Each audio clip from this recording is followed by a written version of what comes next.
A businessman steps out of his hotel room holding a silver ice bucket. He looks up and down the empty hallway until he spots what he was searching for: an ice machine. He slips his room key into his pocket and heads down the hall towards the machine. As he waits for the machine to fill his bucket with ice, he glances around and spots something. There at the end of the hall, it looks like someone is sticking their head out from around the corner, watching him. But then they suddenly disappear. He doesn't think much of it. It's probably just some kid playing around. His ice bucket is only a quarter full. These old machines can be really slow. He looks around again and sees the same head poking around the corner, looking at him. He thinks it might be a young girl, but as he squints to get a better look, she disappears around the corner once again. The ice machine finally finishes filling his bucket. He picks it up and starts to walk back towards his room, but stops. He turns around and looks down the hall to see the same girl there again, watching him with a creepy, unblinking stare. "Do you want something?" the man asks down the hallway, but there's no response from the girl. She simply keeps looking at him. "Are you just going to keep staring at me?" That's exactly what she does. The businessman is really starting to get annoyed now. All he wanted to do was unwind with a drink after a long day at a job site. Why does this girl want to keep messing with him? He starts walking down the hall towards her. "I don't know what you think you're playing at," the businessman says as he walks down the hallway in her direction. When he gets halfway to her, she disappears behind the corner once again. But the businessman keeps walking and talking to her. "But if you don't stop messing with me, I'll..." He rounds the corner and sees nothing. There's a short hallway that leads to a maintenance closet, but no girl. Did she somehow slip inside the closet? He didn't hear the door, but she couldn't be anywhere else.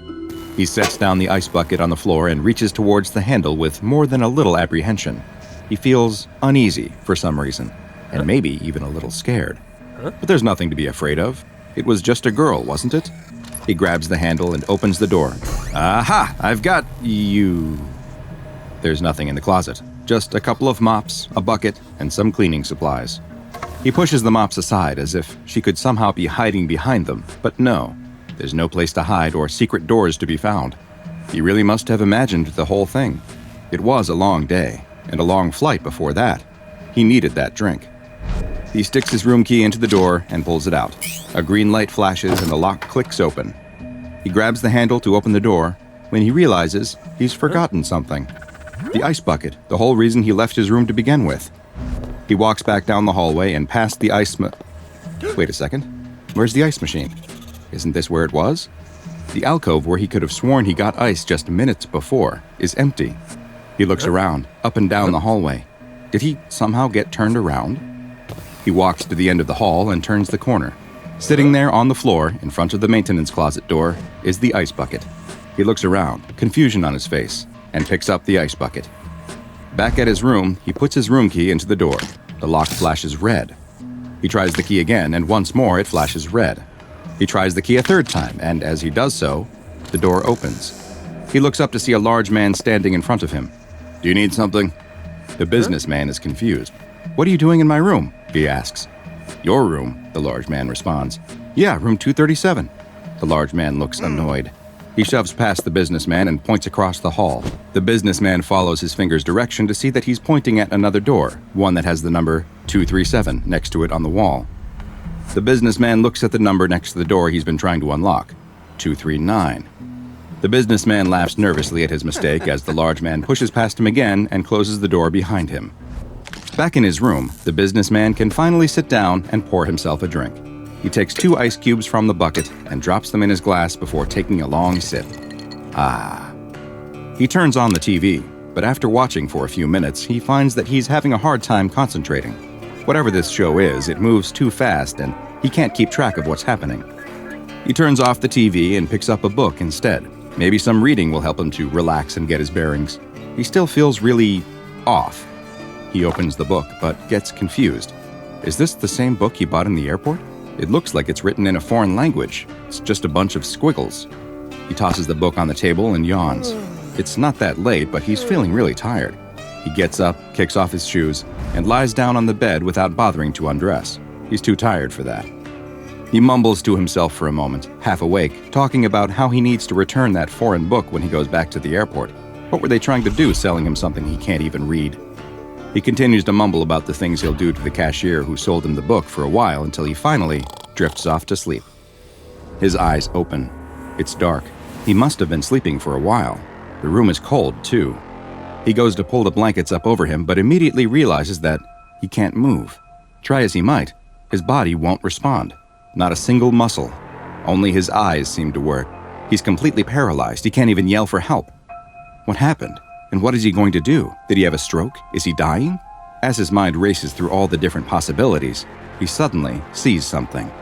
From his bed in the dark room, he can just barely make out the door to his hotel room, and he is terrified by what he can see coming through it. A figure has appeared in the door, literally in the door, as if it is phasing through the solid wood. The man is scared to death as the thing fully enters his room and turns to look right at him. The man wants to scream, but his mouth is still completely numb. The figure starts crawling towards him. He can see now that it's small, smooth, and completely white. He fights as hard as he can, willing his body to move, but nothing happens. He can't so much as whisper. The thing climbs up onto the bed and sits down right on his chest. He prays that he is dreaming, telling himself to wake up over and over again as the creature leans his face in close to his. It seems as if it is somehow looking at him with its smooth, eyeless sockets. It tilts its head slightly to the side and... Welcome, I'm DrBob, and we couldn't be happier that you've decided to stay with us as we delve into SCP-5172, an extremely dangerous anomaly that is known by the extremely non-threatening name of North American Hotel Ice Machines. SCP-5172 is a phenomenon that only affects guests staying at hotels located on the North American continent. It is unknown how or what causes these guests to become affected, but those that are will begin to notice something. Ice machines in the hallway of the hotel they are staying in. Now you might think this sounds perfectly normal. After all, don't most hotels have ice machines? If you just had this thought, then I have some bad news for you, because there is a high probability that you too may have been affected by SCP-5172. You see, ice machines are actually extremely uncommon in hotels, and it is likely that you have never actually seen one, or at least not a real one. Allow me to explain. In the 1950s, the founder of the Holiday Inn chain of hotels, Kenan Williams, had an idea that he thought would set his hotel apart and attract customers, which was to offer more perks and amenities than his competitors. For example, he implemented a new policy where children would be allowed to stay for free, something most hotels charged extra for. Hotels at the time also had a policy of making their guests pay for ice, but Williams decided to change that by installing ice machines in his hotels. Sadly, the marketing stunt didn't work. The cost of the machines wasn't made up for in new customers, and the plan was discontinued by the mid-1960s. The vast majority of the machines were removed, with the rest being pulled from the hotels as they would break down, since they were no longer worth the expense of maintaining. Despite the fact that they only existed in hotels for a brief period of time, there is still a widely held belief among the public that ice machines can be found in nearly every hotel.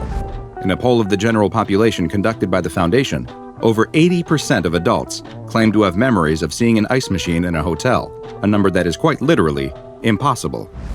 Just where this mass delusion came from, or why it persists, is currently unknown, but it's theorized to be related to the SCP-5172 phenomenon in some way.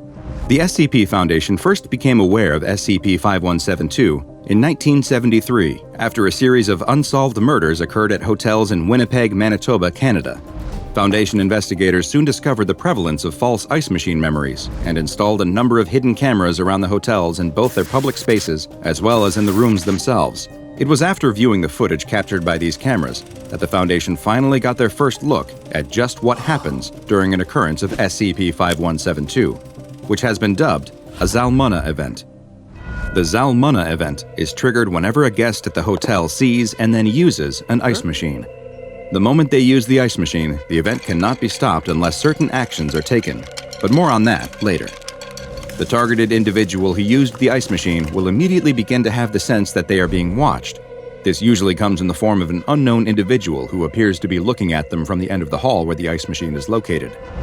Third-party observers are unable to see the person who is supposedly watching the target, nor do they appear on any recording devices, visual or otherwise.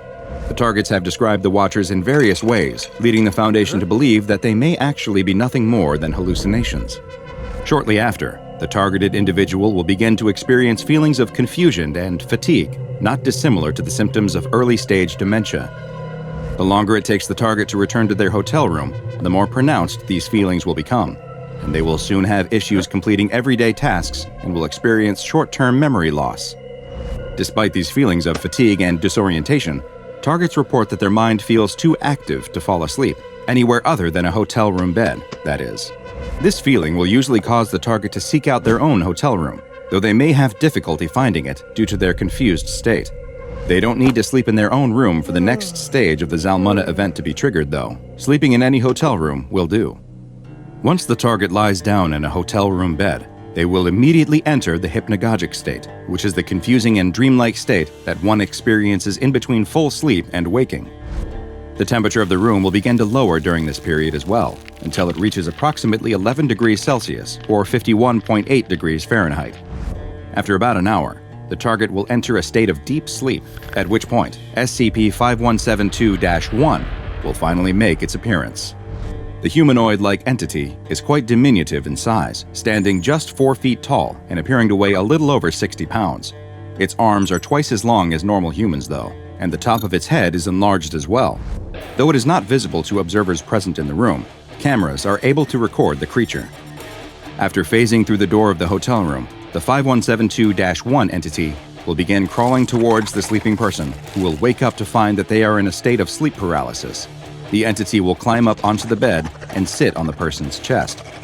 It will move its smooth-skinned face close to the target's before opening its mouth, revealing a long, thin, proboscis-like appendage that it inserts into the target's eye socket. It's long been theorized that it may be administering some type of paralytic or anesthesia directly into the brain, so that it can then engage in the next stage of the Zalmunna event: harvesting. The 5172-1 entity's chest then opens to reveal a pair of tools. It will take the tools out of its chest and use them to begin extracting 4-centimeter cubes directly from the target's body. Flesh, muscle, organs, and even bone will all be cut and scooped out with the same ease, which it then places inside of its own chest cavity. While it starts the process extremely slow, collecting just 2 cubes per minute at first, it quickly ups its pace to as many as 50 cubes per minute, leading to the entire harvesting process typically lasting 2 to 3 hours. Once it has finished harvesting, the creature will simply place its tools back inside its chest cavity, crawl back towards the hotel room door, and phase through it once more. But the horror is far from over. SCP-5172-1 collects all of the organic material from the target during the harvesting process, all except for the central nervous system, which includes the spinal cord, peripheral nerves, the retinas, and the brain. These are left lying on the hotel room bed after 5172-1 carefully cut and scooped around them. And the truly horrifying aspect of the Zalmunna event is that the target is still alive at this point and will continue to live for several more hours in this condition. Even worse, reports from targets who had the Zalmunna event interrupted while in the middle of the harvesting process described being fully conscious the entire time. It now appears that the proboscis-like appendage that 5172-1 inserts into the target's eye does not appear to be an anesthetic agent at all, since the same rescued targets reported feeling excruciating pain. Instead, it seems that the purpose of the entity's appendage is to ensure that the victim stays conscious through the whole process, fully aware of each cube being removed from their body, helpless to do a thing to stop it. As mentioned, the triggering of a Zalmunna event is not a guaranteed death sentence and can be stopped. While much faster than humans, SCP-5172-1 entities aren't especially strong and sustain damage much like a human would. Once it begins harvesting, the entity will become visible to others and can be terminated by the same methods that would kill a human, such as with gunshots or stab wounds. However, simply killing the entity isn't enough. The affected ice machine must be physically removed from the premises in order to prevent a new instance of SCP-5172-1 from materializing. Once triggered through the use of an affected ice machine, the only way to completely stop a Zalmunna event is for the target to leave the hotel and sleep in a private residence, which will prevent SCP-5172-1 from appearing. If the target sleeps in any bed in the same or even a different hotel, the event will continue. Efforts are underway to better understand SCP-5172-1 entities by capturing a live specimen, but so far, all attempts have resulted in failure. Captured entities are capable of manifesting their tools and cutting out of containment, while all attempts at binding or otherwise tying down the creatures has led to them dying within several minutes. Autopsies of dead instances have revealed that, like us, they have a circulatory system, though its heart is located in its head, which explains how they can be killed by being shot or stabbed, but they lack respiratory and digestive organs. As you can imagine, the existence of SCP-5172 presents a problem for Foundation personnel and their business travel. Agents who must stay in hotels rather than SCP safe houses are briefed on the anomaly and required to wear heart rate monitors that can detect when an elevated heart rate occurs that may be connected to a Zalmunna event. Social media, text messages, and other forms of communication from devices that are connected to hotel Wi-Fi systems are monitored at all times for any references to ice machines, and any mention triggers the dispatching of a containment team to the site who will attempt to identify and remove both the ice machine and the targeted individual from the premises. All ice machines discovered at locations thought to be affected by SCP-5172 are then relocated to Site 30. One final note: while SCP-5172 has long been thought to be a North American exclusive phenomenon, there has recently been one confirmed instance of an affected ice machine in Amsterdam, the Netherlands. Making it even stranger is the fact that the Dutch do not seem to have the same mass public perception of the prevalence of hotel ice machines that North Americans do. And it is still unclear if this was a single isolated event or a sign that the Keter-class anomaly is spreading to other locations. Only time will tell. But in the meantime, even if you're staying outside of North America and want a frosty drink, consider paying the outrageous fees and grabbing an already cold one from the minibar. If you don't, you might find that you're paying for your refreshing beverage with much more than a pound of flesh. A hand clasps around your throat, cutting off your scream. You try to move, but the hands of the two people restraining you won't allow it. You're being dragged towards something monstrous and terrible in the corner, something hiding under a white sheet.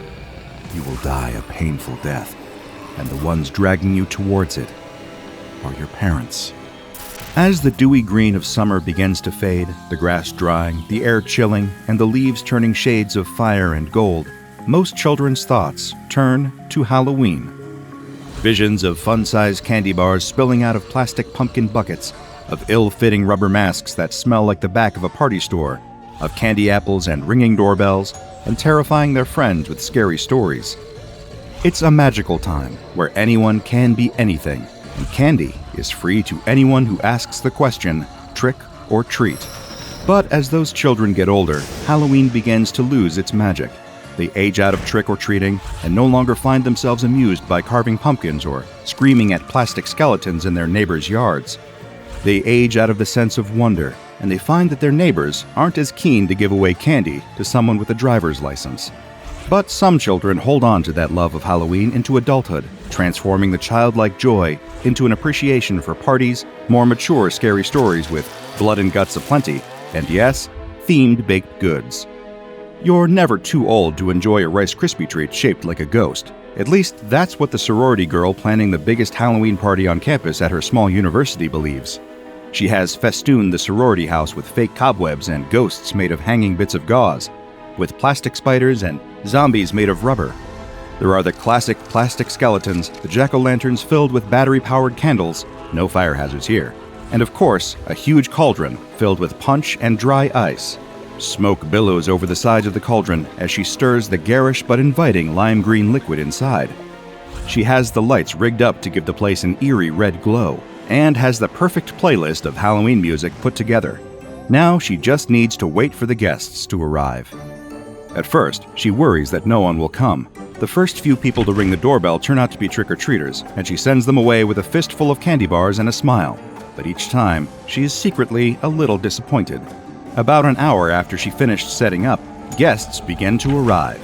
Even if not everyone at school is into Halloween, there are very few college students who will pass up an opportunity for a party, and before long, the house is filled with dancing pirates, vampires sipping cups of punch, werewolves digging into bowls of chips, and cats flirting with dogs.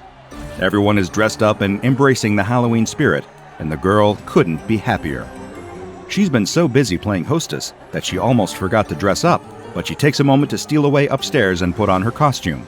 A classic witch costume, black dress, black shoes, and complete with a pointy black hat. As she heads back downstairs, dressed up and ready to have a great time, she takes a moment to survey the crowd. It seems like everyone on campus decided to come to her party. The girl is going to get herself a drink and settle in to enjoy her party when she hears the doorbell ring. Someone else is here. But as she walks toward the door, she pauses for a moment, an icy chill of dread washing over her. The party guests know that they can just walk right in. That's what they've been doing all night. And it's almost midnight, much too late for trick-or-treaters. Who's out there? She peers through the peephole and sees someone in a rudimentary ghost costume, covered head to toe in a white sheet. Even if it's someone she knows, she wouldn't be able to recognize them like that. She can't explain why, but she has a bad feeling about this person. She doesn't want to be rude, but she wants to let them in even less. She turns back away from the door, ready to let the stranger stand on her porch all night, and finds all of her party guests standing still, staring at the door, staring at her. She tries to laugh it off and get everyone to return to the party, but the energy in the room has shifted. Everyone's focus is on the person on the other side of the door. She walks to the punch bowl, pours herself a cup, and encourages everyone to get back to the party. Instead, a pirate and a mermaid walk to the door, turning the knob even as the girl asks them to stop. They open it, letting the stranger in the sheet inside. The figure glides through the door, moving in a way that seems just a little bit off. The girl is struck with a feeling that she hasn't experienced since she was a little girl, the sense, deep down in her gut, that something could really be a monster. Whatever she does, she can't let the thing in the sheet get close to her. She doesn't know what will happen, but the thought of it turns her stomach with a primal sense of danger. She starts to run, but a girl dressed as a tiger grabs hold of her arm, wrenching her back. The girl struggles to free herself, but a man in a vampire costume grabs her other arm, gripping her so tight his knuckles turn white, and she can feel the flesh bruising. She pleads with her friends, trying to get them to see reason and release her, but they won't budge. The tiger girl apologizes through tears, but won't let go. As the girl thrashes, pulling so hard to free herself that she worries her arm will break, the figure in the sheet inches closer and closer. She shouts at it, demanding to know who it is, what it wants, why it's hiding behind that sheet. But it doesn't say a word, doesn't give a clue. There's no expression to read, only the blank white fabric. When it reaches the girl, her feet fly out from under her, and she collapses to the ground, yanked forward by an unseen force. Something is pulling her under the sheet. She claws at the floor, trying to drag herself away from the force, but she can't. The party guests watch, helpless, as their hostess disappears under the sheet, until the only thing left is her writhing silhouette and her screams. Then, the screams go quiet. Nothing left of the girl but her witch's hat lying on the floor. The figure gathers its sheet around itself and calmly walks out of the party. Those unfortunate guests watch their even more unfortunate friend encounter the creature known as SCP-6096. SCP-6096 is a humanoid entity that spends all of its time hidden beneath a large cotton sheet. A vague sense of its shape can be garnered by observing the entity, but its body is hidden at all times, preventing a complete physical description from being recorded. However, Foundation researchers have determined via a cursory examination that the entity is 1.55 meters tall and that it weighs approximately 48 kilograms.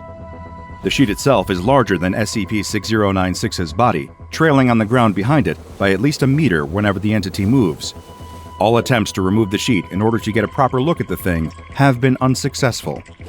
One of the most unusual properties of SCP-6096 is that it cannot be harmed. I don't mean that it is impervious to damage, but rather that any living being that attempts to engage in a behavior that would harm the entity finds themselves unable to do so. This includes, but is presumably not limited to, actions such as attempting to attack SCP-6096, attempting to order others to attack SCP-6096, attempting to trick others into attacking SCP-6096 without their knowledge, laying a trap for SCP-6096, ordering others to lay a trap for SCP-6096, creating an autonomous device that would harm SCP-6096, attempting to leave SCP-6096 unsupervised and in harm's way, and attempting to remove SCP-6096's sheet. Most of the time, SCP-6096's behavior is described as peaceful and docile. As long as there is no danger present, it allows itself to be led into containment and remains there with seemingly no objections. However, every so often, the entity becomes active and will attempt to leave its location. It does so at a steady pace with single-minded persistence as it pursues one specific target at a time. It is uncertain how the entity chooses a target, but so far, it has always been a seemingly random human being somewhere on Earth. Not only does SCP-6096 know exactly who its target is, but anyone who observes the entity during an active period finds that they too know who it is seeking out. In addition to this anomalous effect, the person will also find themselves compelled to help SCP-6096 reach its intended target. These targets appear to be the only individuals unaffected by SCP-6096's anti-harm properties. A person that the entity has selected will, in fact, be able to harm it. However, none have managed to successfully do so, mainly due to the protective influence of the other humans caught in the creature's anomalous thrall. But what happens when SCP-6096 reaches its target? Research into this has been largely inconclusive, but a few facts are certain. SCP-6096 will pull the person underneath its sheet until they have disappeared from view. If the victim is conscious, they can be heard fighting, struggling, and screaming in unimaginable agony for up to 40 minutes. Then they go silent and are never seen again. Once its chosen victim has disappeared, SCP-6096 becomes docile and largely immobile again, and can be led back to containment. Whatever happens to its targets under that sheet, it is definitely not anything good. SCP-6096 was discovered by the SCP Foundation on September 12, 2018, when police were called to the home of the Malian family in the town of Durham, New Mexico. Samuel and Amanda Malian greeted the officers in a state of distress, claiming that a person wearing a sheet had come into their home and somehow caused their 16-year-old son Desmond to disappear. Authorities spotted SCP-6096 inside the home and planned to remove the sheet in order to interrogate and detain the suspect, but found themselves unable to take another step closer to the thing. Terrified by their inexplicable encounter, they submitted an incident report to their supervisor, who passed it up through the chain of command in the regional government until it landed in the hands of the SCP Foundation. Alongside the police report, the Foundation was able to access security camera footage from the Malian family home. A transcription of the video's contents is included in the official Foundation files. I'll do my best to summarize its events. The home security footage depicts the Malian family sitting on their living room couch, facing the television. Samuel and Amanda watch a program on TV as Desmond idly scrolls through his phone. Outside, a car can be heard pulling into the driveway. Though the driver's identity has not been confirmed, this is believed to be a local taxi driver named Drake Ellen, dropping SCP-6096 off at the Malian's door. A moment later, Samuel draws his wife's attention toward a window. At first, the two are surprised but amused, assuming that SCP-6096 is some sort of errant Halloween decoration. However, they become increasingly disturbed as the sheet-covered figure approaches their door and begins to knock, so softly it is nearly inaudible. As Samuel gets up to enter the door, Amanda grabs her son's arm, holding him in an increasingly tight grip and refusing to let him pull away. Unable to stop herself, no matter how upset she becomes, she holds Desmond still as her husband lets SCP-6096 into the house. It glides across the floor toward Desmond, who struggles to break free from his crying mother's grasp. Amanda can be heard reassuring him, saying, "You just stay still, honey. You just close your eyes. It won't hurt if you just close your eyes. I love you." Desmond struggles harder, but finds himself unable to break his mother's hold. He kicks his legs, knocking his phone to the ground as the sheet-covered entity draws closer and closer. He begs his mother to let him go, but she doesn't budge. His father, through tears, says, "Just stay still, son. Just stay still. It won't hurt for long. It can't hurt for long. Stay strong. Stay strong for me." Starting with his feet, the entity begins to cover Desmond with its sheet, pulling him out of sight. Amanda and Samuel watch in wordless, open-mouthed horror, silent screams stretching their faces into masks of terror and grief. Desmond can be heard screaming, thrashing violently beneath the sheet, though what exactly is happening to him under there cannot be seen. This continues for the next 36 minutes, until Desmond has completely vanished. At this point, SCP-6096 wraps itself in its sheet and sits down on the floor, watching the television without a care in the world. Amanda and Samuel, on the other hand, find themselves able to move on their own again, and must reckon with what they just saw, what they just participated in. Samuel collapses to the ground, curling up in the fetal position and rocking back and forth in shock. Amanda stumbles backward, keeping her eyes locked on SCP-6096, and dials 911 on her cell phone. They stay right there until the police arrive. At this point, the video log cuts out. After the SCP Foundation was notified of the incident at the Malian family home, Foundation officers administered Class A amnestics to Amanda and Samuel, as well as to all responding officers who encountered SCP-6096. It is uncertain how long SCP-6096 was operating before this incident, or where it could have come from. SCP-6096's containment is strictly under the jurisdiction of Mobile Task Force Zeta-29, Blood Brothers. The anomaly is kept in a standard humanoid containment chamber, located on the grounds of Site-19, where it is monitored by on-site personnel via video and audio recording devices. If any changes in its behavior are noted, they are to be promptly logged and reported. Unlike most anomalies at the SCP Foundation, SCP-6096 is permitted to leave its containment area whenever it chooses.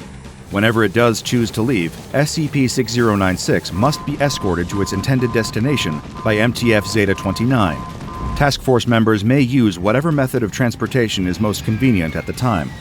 While this group is escorting the entity, a secondary team will travel to its intended target, dosing them with a high-grade tranquilizer to render them unconscious.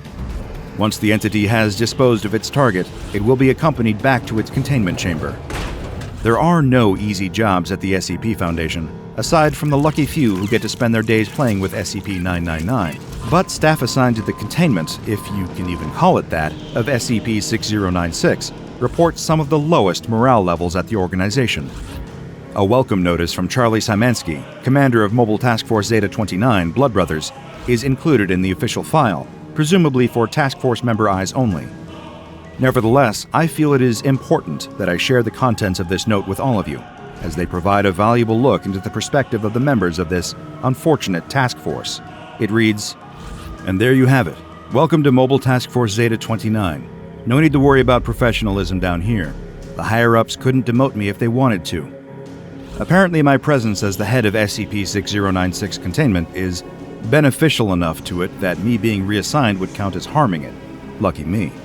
You're probably wondering how we can be shameless enough to say we have this thing under containment. It comes and goes whenever it feels like it, and if it ever decided it didn't want to come back to its containment cell, we have literally no way of forcing it. And yeah, you're probably also thinking that calling that room a containment chamber instead of a hotel room is just as shameful. To that I say, you're absolutely right. There's nothing we can do against SCP-6096. Feel free to self-medicate until you're able to accept that. Don't hold back. You're going to become very familiar with that feeling of gnawing guilt. I know I did, the first time I had to hold the door to a maternity ward open for this thing. The idea of containing SCP-6096 is a bad joke. We all decided a long time ago that the only way out of this nightmare is liquidation, decommissioning, neutralization, whatever you want to call it. But that's no walk in the park either. I've stood in that chamber for hours, gun pointed at 6096's head, screaming at my finger just to tighten slightly. Didn't work. You can't harm SCP-6096, no matter how much you want to. You can't even try to start a Rube Goldberg kind of thing to eventually harm SCP-6096. It's just a fact of the world, maybe a semiohazard or whatever it's called. The way I see it, then, there are three main ways out of this nightmare. One, another organization, maybe the GOC, takes a shot at it without realizing what they're dealing with. Maybe they think we're transporting something much more dangerous. Maybe they think we're in over our heads with it, and they take it out with a drone or something, blow the thing to hell while we're transporting it. A bomb would kill it easy, I think. It feels weak. This would only work so long as the GOC thinks they're bombing something else entirely. If they knew it was SCP-6096, they'd just be contained too. 2. An AIC deals with it. I don't know if an artificial intelligence is immune to SCP-6096's effects, but the fact that it won't let me tell one of them about it gives me hope. Maybe one day one of those computers gets a mission, and maybe that mission, by complete coincidence, happens to lead them over to this file. Then they use their superior intelligence to set things up so 6096 runs into an accident out of the blue. 3. A target gets lucky. Maybe 6096 goes after a gun nut, and the poor guy gets a lucky shot in before we can hold him down. This almost happened once, but Lopez took the bullet. Poor guy bled out while we were holding the target down for 6096. Maybe it'll happen again, go better. Maybe. Let's be honest. These scenarios aren't scenarios, they're fantasies. The odds of any of these things happening on their own are tiny, minuscule. The only thing that can really do 6096 in, far as I can see, is sheer coincidence. All we can do is wait and hope. Hope for one of us to make a genuine mistake that gets the right dominoes falling. But I wouldn't hold your breath. After all, we're so good at what we do. Of all the anomalies I have studied, SCP-6096 is one that troubles me more than almost any other. I have lost sleep watching the Malian family security footage again and again, each time shocked by the sight of two tearful parents helping a sheet-covered stranger steal their only son, doing who knows what to him in the process. No matter how hard I try, I cannot discern SCP-6096's motives, its origins, or even what its real face looks like. Perhaps it doesn't have one. Perhaps there's nothing under that sheet. The hardest part is knowing that I will likely never know. That uncertainty is so much worse than any of the horrible truths I have uncovered in my years of studying the anomalies that hide in the shadows of our world. Though I may never uncover the answers to the mystery of SCP-6096, there is one thing I know for certain. I will never be able to relax around Halloween. That walking bedsheet might be someone who ran out of time to plan a proper costume and just grabbed the first thing they could find. Or it could be a faceless horror walking with the relaxed gait of the incomprehensibly powerful on its way to claim another unfortunate soul. You're deep in the middle of a late-night study session when you hear something. It's a sort of clicking sound. You try to ignore it and get back to your books, but there it is again. You turn up your music. There, that's better. It was probably nothing. Just the house creaking. But no, there it is again. You need to figure out what is causing this. You look around. Is it coming from outside your window? Another click. It's definitely coming from outside. You slowly make your way to the window. It's dark out, and you can't see anything with the glare. Slowly, you reach out, grab the window, pull it open, and nothing. You stick your head out and look around, but there's nothing to see. You close the window and go back to studying, but then it happens again. The next morning, you're eating breakfast when you start to hear that clicking noise again, but still, nothing is there. On the bus, you could swear it's coming from the seat right behind you. No sign of anything once again. You're in the middle of your test. Vertebrae are connected to each other by... what's the word? It's not going quite as well as you hoped. It was hard to study last night with the constant clicking, but you're giving it your best. At least the noise has stopped, so you can concentrate for a bit. You jump up and look behind you, determined to catch what's making this noise, but there's nothing there. You look around at your confused classmates before sheepishly sitting back down. The cracking noise is almost endless now. You can hardly go a moment without hearing it. It goes on like this for months and months. No one else can hear it, and no one seems to believe you. On one level, you've been able to get used to it, but on another, you never have adjusted to the constant clicking that follows you everywhere you go. You're sitting on the floor of your room, concentrating, focusing hard, trying to will the noise out of your mind. You clench your eyes shut as hard as you can and put all of your mental energy towards stopping the noise, when just then, it's gone. No more clicks. You open your eyes. Could this be it? Could it all be over? You turn around to see it, but it's too late.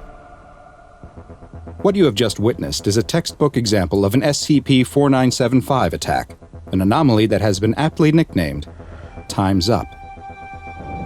SCP-4975 is a tall, thin entity with some vaguely avian features, most notably a beak.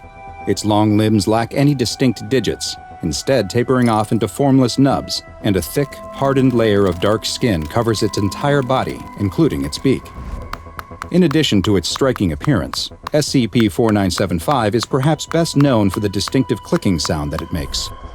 The vertebrae in its long neck are not connected by any intervertebral discs or other tendons, and each of these neck bones appears to be able to move independently of one another. It rotates these vertebrae constantly, one at a time, from bottom to top, ending at its head, creating a constant swinging motion of the head back and forth. It is each movement of these vertebrae that produces the distinctive clicking or cracking sound. SCP-4975's primary behavior is the pursuit and stalking of human beings. Once it has chosen a target, for reasons that still remain unknown, it will begin to follow them, and only the target will be able to hear the clicking sound, though they won't be able to determine where the sound is actually coming from. SCP-4975 will continue to stalk its victims for an extended period of time, as long as 10 months or more, until at some point it stops swinging its head, the clicking sounds cease, and 4975 attacks. In an attack, SCP-4975 uses its long appendages to club and tear the victim apart, after which it will consume them, often starting while the victim is still alive. One single human-sized cadaver appears to be enough to last SCP-4975 for several months, after which it will target a new prey and begin the process all over again. Evidence of SCP-4975 has been found as far back as 1538, with a creature very similar to it appearing in numerous German folk tales. Multiple artistic depictions from the time also show a large, black avian creature that can only be assumed to be the same anomaly. In what should be a bit of good news, SCP-4975 is currently in containment at an SCP Foundation facility, where it is confined to a standard steel containment cell. However, as you'll soon see, this containment has not resulted in the end of SCP-4975 attacks, and reports of new incidents continue to come in. In one such report from the Black Forest region of Germany, Foundation agents were investigating the case of a local man who had reported that he had been hearing a rhythmic clicking sound for over 4 months. The man assumed he was being stalked, or was the subject of a cruel prank, and asked the local authorities to look into the matter. The Foundation agents took the man into custody, giving the cover story to the local police that the man had been experiencing auditory hallucinations and paranoia as a side effect of an experimental chemotherapy he had been receiving. The agents took the man to the last place he had heard the clicking sound, which was a wooded area. As they walked through the forest, the man grew increasingly nervous, until he stopped and pointed at a tree, claiming that it was where the sound was coming from. The man froze in fear as the agents drew their weapons and prepared to inspect the tree. They split up and with a tactical efficiency circled the tree on either side to find nothing. At the same time, the man screamed, pointing at a creature the agents could not see that the man claimed was coming for him. The man was thrown to the ground by his invisible assailant and struck multiple times. The agents attempted to attack where it seemed the invisible creature should be, but their fists and weapons passed through the air as if nothing was there. Another agent attempted to drag the man away, but he was pinned down by a mysterious force. A large wound began to appear on the man's midsection as his abdomen was opened up.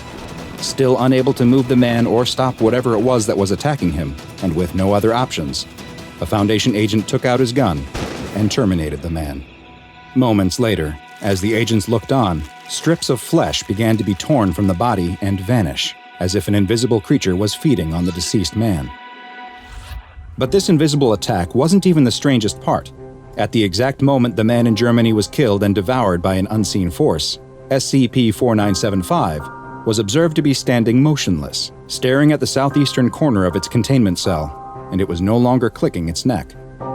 Any human contact with SCP-4975 has been disallowed, and all current research into the creature has been temporarily ceased, though it has been classified as Euclid. Following these continued attacks and the bizarre behavior it exhibits as they take place, reclassification to Keter class is pending.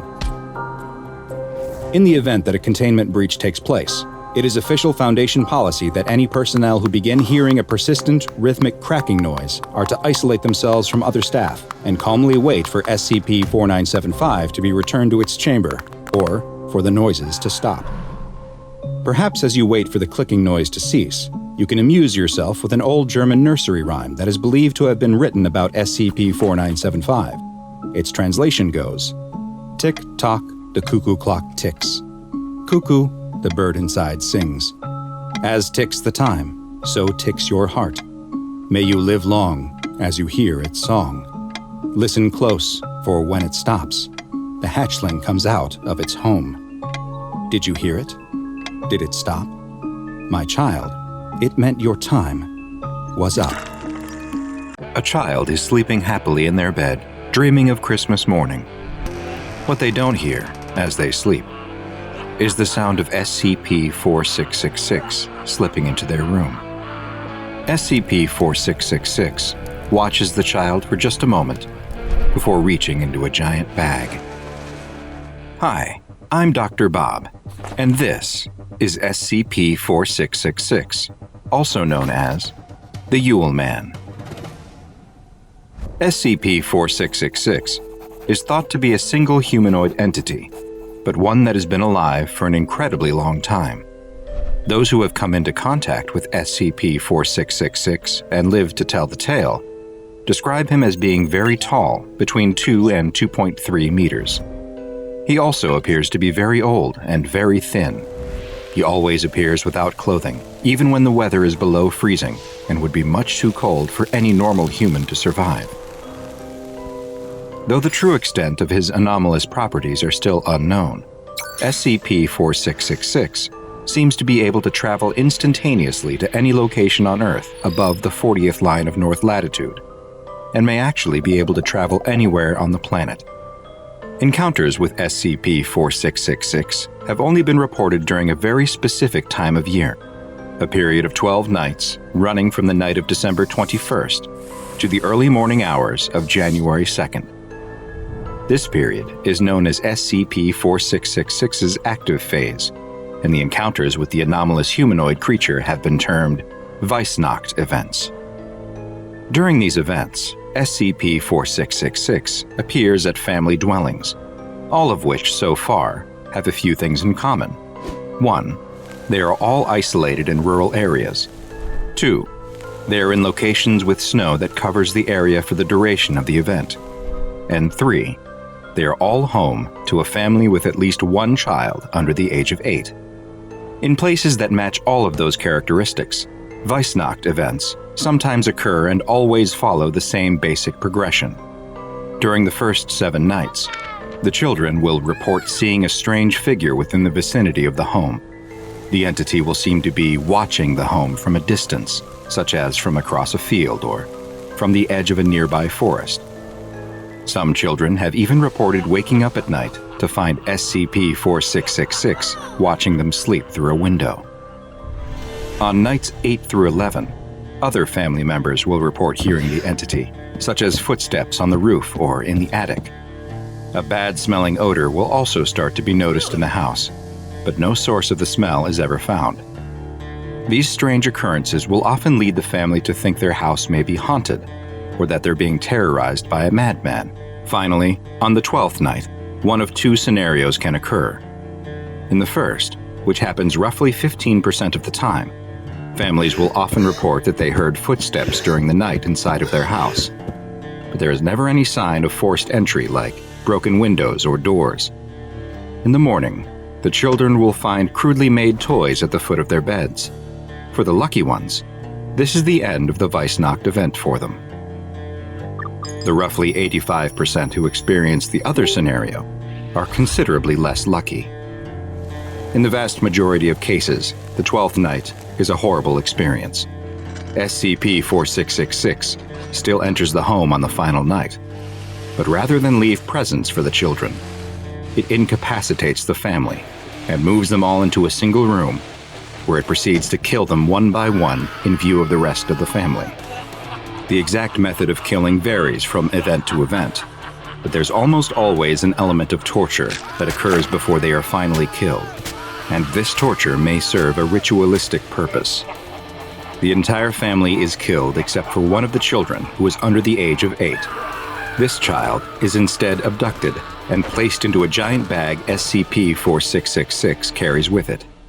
SCP-4666's existence was first noted in 1974 by the Foundation's then-new Anomalous Signature Recognition Program, which alerted the Foundation to several suspiciously similar home invasions and murders that occurred throughout the Northern Hemisphere on the night of January 1st. Further research uncovered evidence for what was most likely other Weissnacht events every single year, dating back all the way to the late 18th century, with there being, on average, a little more than 3 events per year. And there's even been evidence of references to what may be SCP-4666, dating all the way back to the 1st and 2nd century AD. Identical fingerprints have been found at all of the houses which match the conditions for Weissnacht events, and have been matched to a recovered partial print from all the way back in 1873. These fingerprints have characteristics that don't match any known human fingerprints. and the human-like white hairs that have also been recovered do not appear to contain human DNA, or any DNA at all for that matter. In the rare Weissnacht events where SCP-4666 does not murder the family and gifts are left behind, the gifts are anything but normal. The gifts, known as SCP-4666As, appear to be made from the bodies of children that SCP-4666 abducted from other homes. In one case, from 2018, at the home of a family in Alaska, a life-size doll made from the body of a female child was left behind. The doll was wearing a dirty dress made from sewn-together rags that was in some places sewn directly to the skin. Her mouth had been sewn shut and painted red with human blood. Another child's fingernails had been glued over her own, and 3 fingers were missing completely. The scalp had also been replaced with another child's scalp and hair like a crude wig. Worst of all, both eyes had been removed and replaced with 2 stones which were painted to look like eyes. But most frightening of all was that the child who had been turned into a doll was somehow still alive. Authorities took the girl to a hospital where she was able to give a brief interview. She explained that the man who abducted her had killed her parents before putting her into a giant bag where there were other children too. SCP-4666 took the children somewhere deep below the earth in a cave system full of ice and bones. There, they were forced to make crude toys until they couldn't go on any longer, at which point they became toys. The girl, now known to be Ekaterina Morozova, had been abducted 2 years previously in a known Weissnacht event. She survived for only 18 hours after being discovered. An autopsy revealed many terrible injuries, and the cause of death was found to be from severe, sustained malnourishment. SCP-4666 has been classified as Keter and is currently not contained. The Foundation monitors web traffic and law enforcement channels for any evidence of SCP-4666 activity, and especially any potential Weissnacht events, such as cases of stalking reported during the 12-night active phase or other strange phenomena at houses with young children.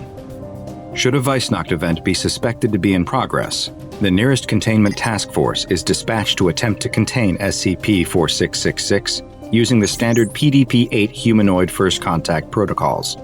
So far, no such containment attempt has been successful. The group of children on their bikes stare intently at the large, abandoned house. Rumors have been circulating all school year about a monster that lives inside. One child tells the others about the kid from a couple towns over who went inside and never came back out, and it's easy to believe that something evil could be lurking inside the rundown home with its peeling paint and many broken windows. The children begin teasing each other, daring one another to go in and see the monster for themselves. No one seems especially eager to volunteer, though, as they all egg each other on. As the group of children joke about who should be forced to go inside, another comes riding up behind them, struggling to catch his breath. "You left me behind again," he complains. Clearly, this is not the first time that this smallest child of the group has been made to try and keep up with his bigger and faster friends. The bigger kids all turn to look at him. They don't need to discuss it any further. The answer to who must go inside has already been decided. The smaller child tries to protest, but ultimately, what decision does he have but to go inside? He can't let everyone else think that he's a chicken. He's got to prove once and for all that he's just as tough as any of them. Without another word, he lets his bike fall into the dirt and makes his way towards the big, creepy house. The door pushes open without any resistance, and the boy looks into the dark house. The boy steps inside, and the floorboards creak loudly under his feet. The inside looks much like the outside, old, worn, and abandoned. But then, he hears something, a scratching noise coming from above him.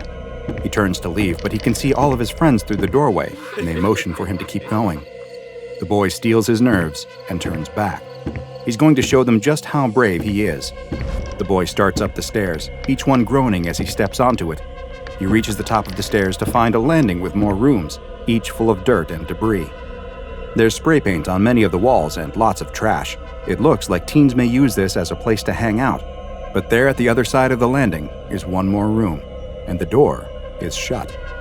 From outside, the group of children can see through the upper windows as the boy makes his way through the house. They're not laughing and teasing any longer. In fact, they're impressed by how bravely he is exploring the old home. Though none of them would admit it out loud, he's earning their respect. The boy reaches the shut door at the end of the hall and presses his ear to it, but he doesn't hear anything inside. He places his hand on the doorknob and slowly opens it. The boy screams and falls backwards as the cat that was hiding inside panics and jumps through one of the open windows. The boy can't help but laugh. Of course it was just a... The boy screams again as the floor gives way beneath him and he crashes down onto the first floor in a pile of debris. He's stunned by the fall before starting to scream again as that floor gives way too. His yelling is silenced by the air being knocked out of him as he hits the basement floor. He's covered in dust and pieces of 2 floors he fell through. He feels bruised and sore, but he can wiggle his fingers and toes. He's not paralyzed, and it doesn't even feel like he's broken a bone. Maybe he's okay. But no, he's definitely not okay. Because suddenly, there's something picking him up off the floor. As his eyes adjust to the dark basement, he sees what it is that's holding him. It's half man, half machine, a huge, disgusting mix of metal and flesh. The boy is too scared to scream anymore as the creature's unmoving, dead-looking eyes stare straight into his. Its face looks as though the skin has been stretched across a human metallic skull. The boy can only watch as the monster raises its sharp, metallic fingers and brushes the dirt out of the boy's hair. The boy starts to whimper, but whatever this thing is, it doesn't seem to want to hurt him. A tinny, robotic voice coming from a small device on the creature's face suddenly breaks the silence. Al anta ala mayuram. The boy doesn't understand, but the robotic man tilts his horrific head to the side and repeats the same thing. The boy is still confused, but he feels like the robot is trying to tell him something. He somehow gets the sense that it's not going to hurt him. Is this the monster that everyone has been afraid of? A misunderstood machine man living down here in the basement? The robot flinches as something is smashed on the back of his head. He tosses the boy to the side and turns to see the boy's friends, each of them armed with pieces of wood and other scraps as weapons. They've come here to save their friend from the monster that they dared him to find. Another runs up to strike the robot, but before he can reach him, he falls to his knees in pain, as do the rest of the children. The creature has begun emitting a high-frequency noise, and the children try to cover their ears. They all feel a searing pain that makes it feel as though their heads will explode. The piercing noise continues to ring out, but the monster looks like it has entered some kind of dormant state and is no longer moving. The small boy is able to slowly get back to his knees, hands still clasped to the side of his head, and stand up. He runs past the monster and his friends who are writhing on the floor in pain, up the stairs and out of the old house.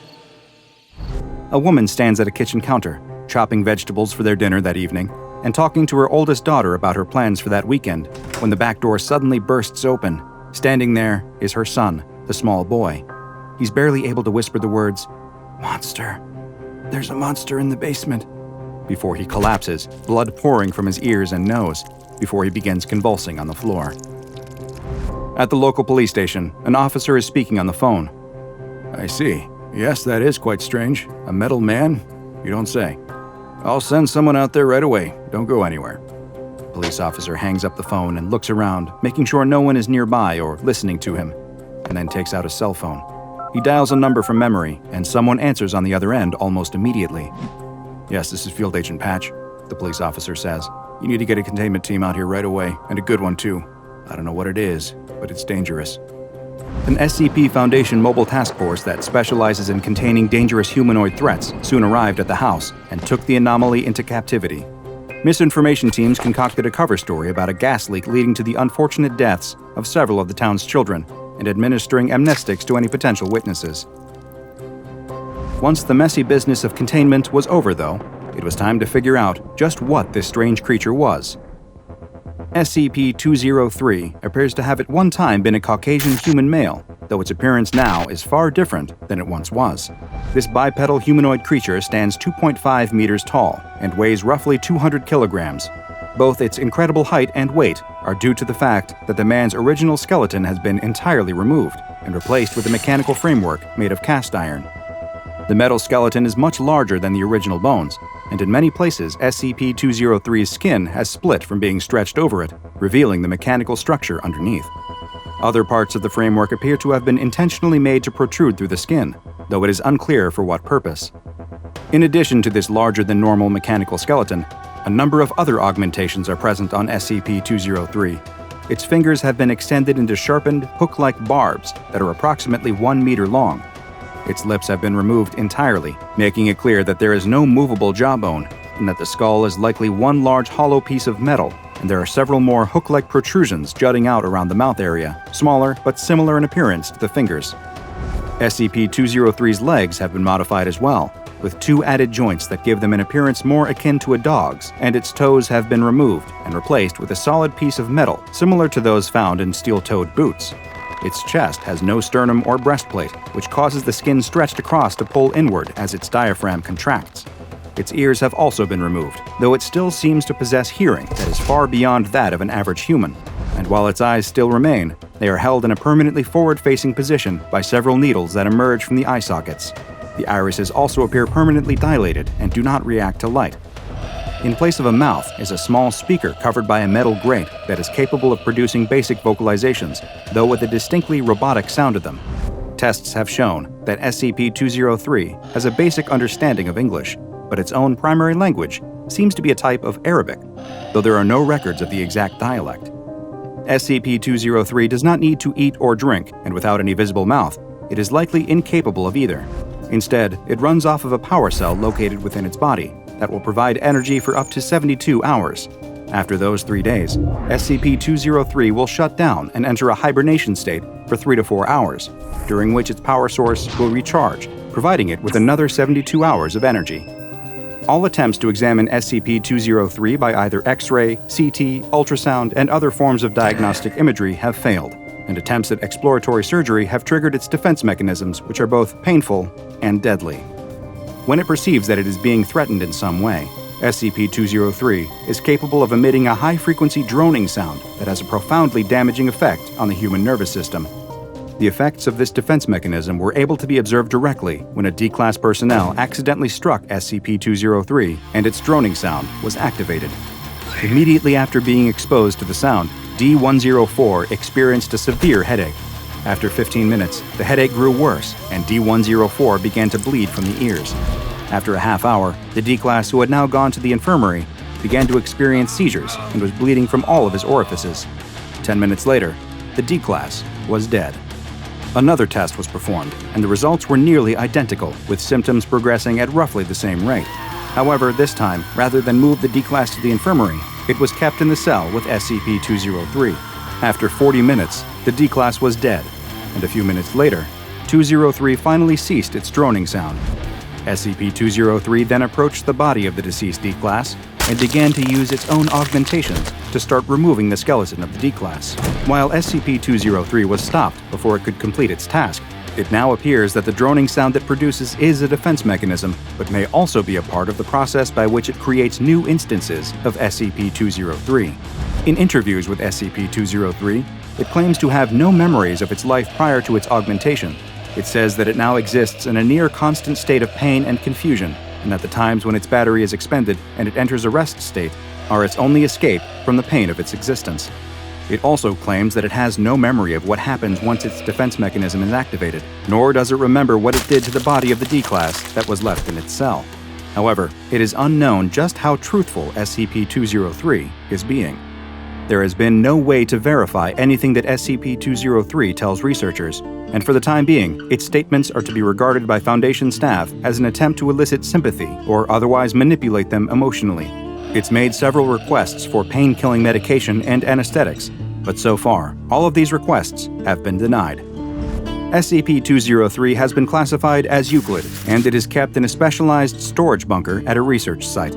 2 D-Class personnel equipped with sound filtering equipment guard it at all times, and it is accompanied by an armed escort to any testing or research sessions. Is SCP-203 the ultimate victim? A normal human that was transformed against his will into a crude amalgamation of man and machine? Maybe there is something more to SCP-203, or rather, less. Is SCP-203 fooling all of us? Is this tortured iron soul nothing more than a metallic monster disguising itself with the skin of its last victim? Perhaps with more research, we will one day know the answer. The hitman pulls back the hammer of his Beretta with his thumb. The suppressor screwed into the barrel will help muffle the terrible crime he's about to commit. They're in the middle of the forest, his victim on his knees in front of him, his hands bound behind his back. The victim is spewing out excuses and feeble pleas for mercy at a mile a minute, but the hitman remains firm, aiming his handgun at the back of the victim's head.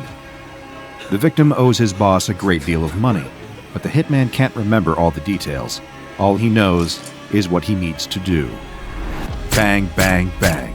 3 clean shots turned into cracks by the suppressor. His victim slumps forward, dead. It's time for the hitman to go home. The job isn't as glamorous as it is in the movies. He lives alone in a relatively small apartment. Most nights, he doesn't sleep well. He has nightmares. He sees every face he sent a bullet through every time he closes his eyes. So, to make himself feel better, he watches his comfort movies with a bowl of microwaved SpaghettiOs. He's been through his DVD collection 1,000 times. None of it has the punch it used to. But he's still got a working VCR, so there's no harm in fishing through the old pile of VHS tapes he keeps in his closet. That's where he finds his well-worn childhood copy of Forrest Gump. It used to be his mom's favorite movie. Perhaps it'll help him sleep tonight. He slots the VHS into the VCR. All the memories are flooding back to him now. He watched this movie so many times as a kid. It's a miracle that he didn't entirely wear the tape out. He's ready to lose himself in the film as he watches Forrest in his white suit sitting on that iconic park bench. The hitman smiles, ready to speak along to the movie's most famous line, "Life is like a box of chocolates. You never know what you're going to get."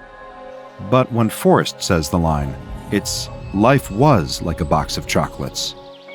Was. How strange. He doesn't remember the line being like that. It's "Life is like a box of chocolates," not "Life was," right? You wouldn't think such a tiny misquote would bother a man who kills people for the mafia for a living. But it does. This mistake feels so oddly pivotal to his understanding of the film, and therefore, to his understanding of himself. It feels like having a bucket of cold water poured out onto his head. He watches the rest of the movie, but something is off. He feels almost like Forrest Gump himself knows he's been watching. And scarier still, he's watching back. What happened to this nostalgic childhood classic? Over the next week, as he executes more deadbeats and poor unfortunate souls on behalf of his shadowy bosses, he just can't stop thinking about that line. Life was like a box of chocolates. There's something wrong about it, something so terribly wrong. How can he shoot a man dead without losing his appetite? But thinking about Forrest Gump is making his hands shake. He watches the movie every night. Some nights, he watches it more than once, instead of sleeping or showering. Every time he watches it, it feels just a little more uncanny. This movie used to fill him with joy and hope. It made him see the beauty in the world. But now he sees the darkness hiding underneath the surface. Every time he watches, he feels a growing suspicion towards the Forrest Gump character. Every so often, Forrest looks directly at the camera, staring out at the hitman, and smiling. The hitman is sleeping even less now. He gets this feeling that something terrible is going to happen. It's funny. Normally he's the terrible thing that happens to people. A few nights later, he's in the forest again, with another pleading victim on his knees in front of him. They all blur together eventually, but tonight, something is different. There's a certain chill in the air. The gun feels a little heavier in his hand. He presses the suppressed Beretta against the back of his victim's head and prepares to pull the trigger when he hears a twig snap. The hitman looks up, worried, and sees someone else standing in the forest, peeking out from behind the tree. A witness, but not just any witness. A familiar face. Is that? No, it can't be. Is that Forrest Gump? Before he can orient himself, his victim gets up and runs for it. The hitman is snapped free of his stupor, and Forrest Gump is gone. In a blind panic, he runs after the victim fleeing through the forest. He draws a bead on the victim's back and fires, sending a bullet through him and dropping him to the ground. He catches up shortly after that and finishes him off. He finished the job, but he can't shake the terrified feeling of what happened. He could swear he saw Forrest Gump in the forest, watching him. And that can only mean one of two things. Either he's being stalked, or he's losing his mind entirely. His obsession with the film gets worse after that. He'll spend whole days just watching it again and again, back to back, trying to find the secrets that must be buried somewhere within. Sadly for him, all he finds each time is more dread. He comes to believe that the movie is truly evil, that it contains some kind of entity that is more than human, more cruel, more terrible, and more powerful. Could this have been what he saw in the woods? At night, he hears noises, footsteps in the hallway outside the apartment, and then outside his bedroom. Once upon a time, he would have worried that he's been monitored by the city's police or agents from the FBI. Now, he's worried that he's being watched by something different altogether. He starts sleeping with his gun under his pillow. It's the only way he can feel anything close to safe with that thing out there, looking for him, hunting him. But if it came for him, would bullets even be able to stop it? The hitman stops going to work. He doesn't feel safe outside his apartment anymore. His bosses are confused, perhaps even a little concerned, worried that maybe their best hired gun has gone federal. But no, he's gone insane. But that doesn't mean he isn't right. He rarely changes out of his pajamas. He's tired, jittery, filthy, with a scraggly beard growing out of his chin. All he does these days is rewatch the movie. He thinks that if he watches it enough, he'll find some way to stop this terrible feeling he's been going through. But maybe it's making it worse, deepening his obsession. In every scene, he can feel Forrest Gump watching him through the screen.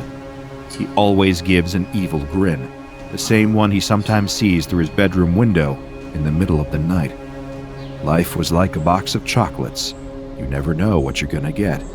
That's when he hears the door to his apartment open behind him. He grips his gun and rises to his feet. He can feel that a terrifying presence has entered the apartment. He needs to fight this thing, or he's going to die. He runs out into the hall of his apartment, ready to take on the threat head on. He wants to put a stop to the monster that has been making his life hell for all of these weeks. But the second he sees the figure standing in the shadows, he freezes up. It's him. It's the one and only Forrest Gump, wearing a terrifying evil smirk like a hungry predator. The hitman raises his gun and fires at the impossible intruder, but the bullets seem to have no effect. Gump lunges forward quickly and smashes the gun out of the hitman's hand with an effortless slap. All the hitman can do is turn and run, fleeing down the hallway into his bedroom and locking himself in. Bang, bang, bang. He can feel Gump smashing his fists against the door. The hitman covers his ears, huddles next to his bed, and cries. He's never been this terrified before, not even as a child. Then the door shatters into splinters, and Gump, full of fury, enters. In what could be his dying moments, the hitman's animal brain takes over. He turns and tries to run, but Gump is far too fast. He rushes up, grabs the hitman by his shoulder from behind, and forces him down onto his knees. The hitman can't move. Gump is holding him in place, iron-like. Gump clenches his spare fist, lifts it up, and brings it down onto the back of the hitman's head with monstrous force. He will be found dead later that day. Crime scene cameras flash, capturing the grisly scene in the hitman's former apartment. The hitman's body is rolled onto a gurney and covered with a white sheet, rolled out of his apartment before decay can set in and destroy potentially valuable evidence. The lead detective on the scene is baffled by this whole setup. He's been aware of the hitman and his gang ties for years, but this death doesn't look like your typical gangland hit. After all, he'd been brutally bludgeoned to death. If he'd been done in by his fellow gangsters, he probably would have just been shot. There was no physical evidence of a forced entry or exit from the hitman's killer.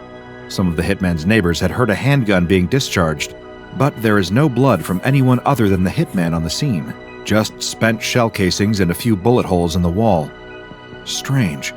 Would an experienced hitman fire that many times and miss his target with every single shot? Whoever took him out must have been truly dangerous. The detective does what he can, searching through the hitman's possessions while the CSI team strips down the rooms, hoping to find the piece of telltale evidence that could implicate the hitman's mysterious killer. The detective can't help but notice how filthy the apartment is. It looks like it hasn't been cleaned in weeks, a sharp contrast to the hitman's history of sharp, clean murders. It's the apartment of a man who knew someone was coming for him. But who? The detective just can't seem to piece it together. But during the search, the detective happens upon something that catches his eye, an old VHS copy of Forrest Gump. How strange. Who has a working VCR these days? The detective looks closer and sees that the VHS and its case are covered in smeared, dirty fingerprints. He's been watching this, or at least handling it, a lot. Maybe it's some vector for secret messages between him and his employers. Perhaps it has some unknown meaning. Maybe some illicit crime has been recorded over the movie. He bags the VHS as evidence and takes it back to the precinct, where his men rustle up a VCR and organize an impromptu screening. The detective is eager for a break in the case, but as the tape plays, It just seems to be Forrest Gump. The detective is extremely confused. There doesn't seem to be anything wrong with the tape. Did the hitman just completely lose his mind by the time he was murdered? The detective's attention is jogged by one line, spoken by Forrest as he sits on the bench. Life was like a box of chocolates. You never know what you're going to get. Wait, that's not the line. Wasn't the line, life is like a box of chocolates? Later that night, the detective is lying in bed, unable to sleep. Somehow, it isn't the mystery of the hitman's murder that's keeping him awake. It's that one strange, misremembered line from Forrest Gump. He just can't get it out of his head. The only thing that draws his attention away is the sound of footsteps outside in the middle of the night. The detective snaps to attention, grabs his service weapon from his bedside cabinet, and creeps downstairs. He steps out of his house and into his backyard, now completely alert. The yard is mostly bathed in darkness, save for the little island of light formed by his porch light. Still, he sees something moving in the dark and levels his gun. He calls out, saying he's with the police, that it would be an extremely bad idea to try anything. There's no response. In a panic, the detective flees back into his home. Maybe this has something to do with the hitman's murder. Perhaps the perpetrators are trying to intimidate him into dropping the investigation. He'd call backup, he'd get some kind of assistance. But what the detective doesn't know is that it's already too late. He hears a noise outside again and looks up to see a face pressed up against his window. It's Forrest Gump, grinning maniacally. He reels back his head and slams it into the glass, sending cracks crawling out into every direction. He slams again and again and again. Before the detective can even react, the window is shattered, and Forrest Gump is climbing into his home with a single-minded, murderous purpose. It all makes sense to the detective now, in a deranged sort of way. The hitman hadn't been attacked by a vengeful enemy, or taken out as a liability by his employers. He'd been murdered by Forrest Gump. And now, the detective is going to suffer the same fate. This peculiar little tale probably feels rather far-fetched to you, even by the standards of the entities and phenomena researched by the SCP Foundation. But we assure you that if you ever find yourself afflicted with SCP-5346, what was once a bizarre little case study could become a horrifying reality. Not a great deal is known about the mechanics of how exactly SCP-5346 operates, due to the rarity and obscurity of cases, but what we do know is that it affects people who view a certain scene in the beloved 1994 movie Forrest Gump, starring Tom Hanks as the titular lead character. The anomaly has a particular effect on those with an obsessive nature or people whose occupations involve needing to focus intensely on films, such as professional film critics. The scene in the film that appears to be the vector for infection is the one where Forrest is sitting on a park bench with a box of chocolates and opines that his mama always told him, "Life was like a box of chocolates. You never know what you're going to get." The first sign of infection is that the person viewing the scene will immediately feel confused, believing the quote to be, "Life is like a box of chocolates," not "life was like a box of chocolates," as the character actually says. This is often thought to be a case of the Mandela effect, a common and harmless phenomenon where people report having false memories of prior events, such as misremembering a quote or believing a certain actor or public figure is dead when they're actually alive, or vice versa. However, if this incident is an actual moment of SCP-5346 infection, then the victim is in for a far more unpleasant experience. They will first report an obsessive desire to re-watch the film, watching it again and again, and each time noticing more inconsistencies between the film's reality and their memories of watching it. This will initially just seem strange, but as the condition progresses, it will take a turn for the unsettling. They will feel as though the Gump character is a malevolent force who's somehow watching them through the screen, displaying his own independent intelligence and a strong desire to harm the viewer. If the Foundation hasn't intercepted the case at this stage, it will get even worse. The victim will begin to see an individual with a remarkable resemblance to Forrest Gump, stalking them in the real world, getting closer and more threatening by the day. The victim will eventually be found dead of extreme blunt force trauma to the cranium. How exactly they receive this blunt force trauma is unknown. The Foundation's discovery of this particular anomalous phenomenon began with a small thread of posts on the infamous Parawatch forums, a website dedicated to conspiracy theorists and paranormal enthusiasts of all stripes. The Foundation keeps a close eye on the Parawatch forums, as a number of anomalous cases have first been discovered through whisperings on its most strange and clandestine boards. The first post, from a user called Rage the Comic, real name Jackson Collins, detailed a peculiar experience. While quarantined in his home due to the 2020 viral pandemic, Jackson decided to re-watch Forrest Gump as a nostalgic favorite. That's when he noticed the cursed line discrepancy and decided to ask if others had the same sense of strangeness and confusion upon rewatching the film as an adult. The post quickly attracted the attention of some of the site's other users with mixed sympathy and derision. Jackson had clearly awoken something. Other forumites reported a similar sense of unease when revisiting the movie, sensing some kind of malice coming from the Forrest Gump character. But nobody was feeling this more than Jackson himself, the possible patient zero of the phenomenon. His severe paranoia increased, curdling into a dangerous obsession with the film, completely consistent with other people infected by the SCP-5346 phenomenon. This is the point where the Gump entity seemingly crossed the threshold, entering the physical world and stalking Jackson, appearing in his dreams and allegedly even staring through his windows, each time bearing a horrifying, satisfied grin. He continued posting about his journey on the forum as the SCP-5346 stalking situation escalated to a fever pitch. Jackson wouldn't actually make any further posts on the Parawatch forum after that. He seemed, for all intents and purposes, to have fallen off the map. Foundation agents who had been closely monitoring the situation decided to investigate, and when they were eventually able to find Jackson's home, they discovered that he had been dead for weeks. The cause of death was the same blunt force trauma to the cranium of all the other victims of SCP-5346. When the agents confiscated Jackson's phone, they also found a message in his drafts that he had clearly intended to post to the Parawatch forums before he had been killed. It read, "I'm not crazy. I know I'm not. This thing is definitely onto me. I'm currently hiding in a closet, forcing myself not to burst into tears. I hear it walking around my hallways. It lingers, constantly surrounding me at all times. This thing is not Gump. Hell, it's not even human. It's hungry. Whether it be for revenge or blood, I'm not exactly sure, but that doesn't matter now. I've called the police. But they won't be here in time to save me. Nor would they believe me if I told them about the monster that was hunting me down. I want to scream so badly, but I'm too terrified to throw away my life that quickly. Please, do not fall down the rabbit hole. Save yourself, or it'll come for you too. Rage the Comic, signing out." Those same agents also found a note in Jackson's home, handwritten, that said, "Mama always said to stand up to snitches." SCP-5346 is currently classified as uncontained because the sheer rarity of instances have made attempts to capture any kind of physical entity relating to 5346 a waste of Foundation resources.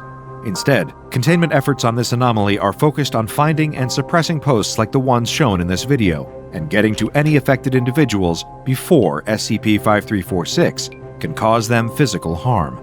To do your part in helping the Foundation contain SCP-5346, exercise caution when obsessing over nostalgic films, because like a certain container full of confectionaries, you never know what you're going to get.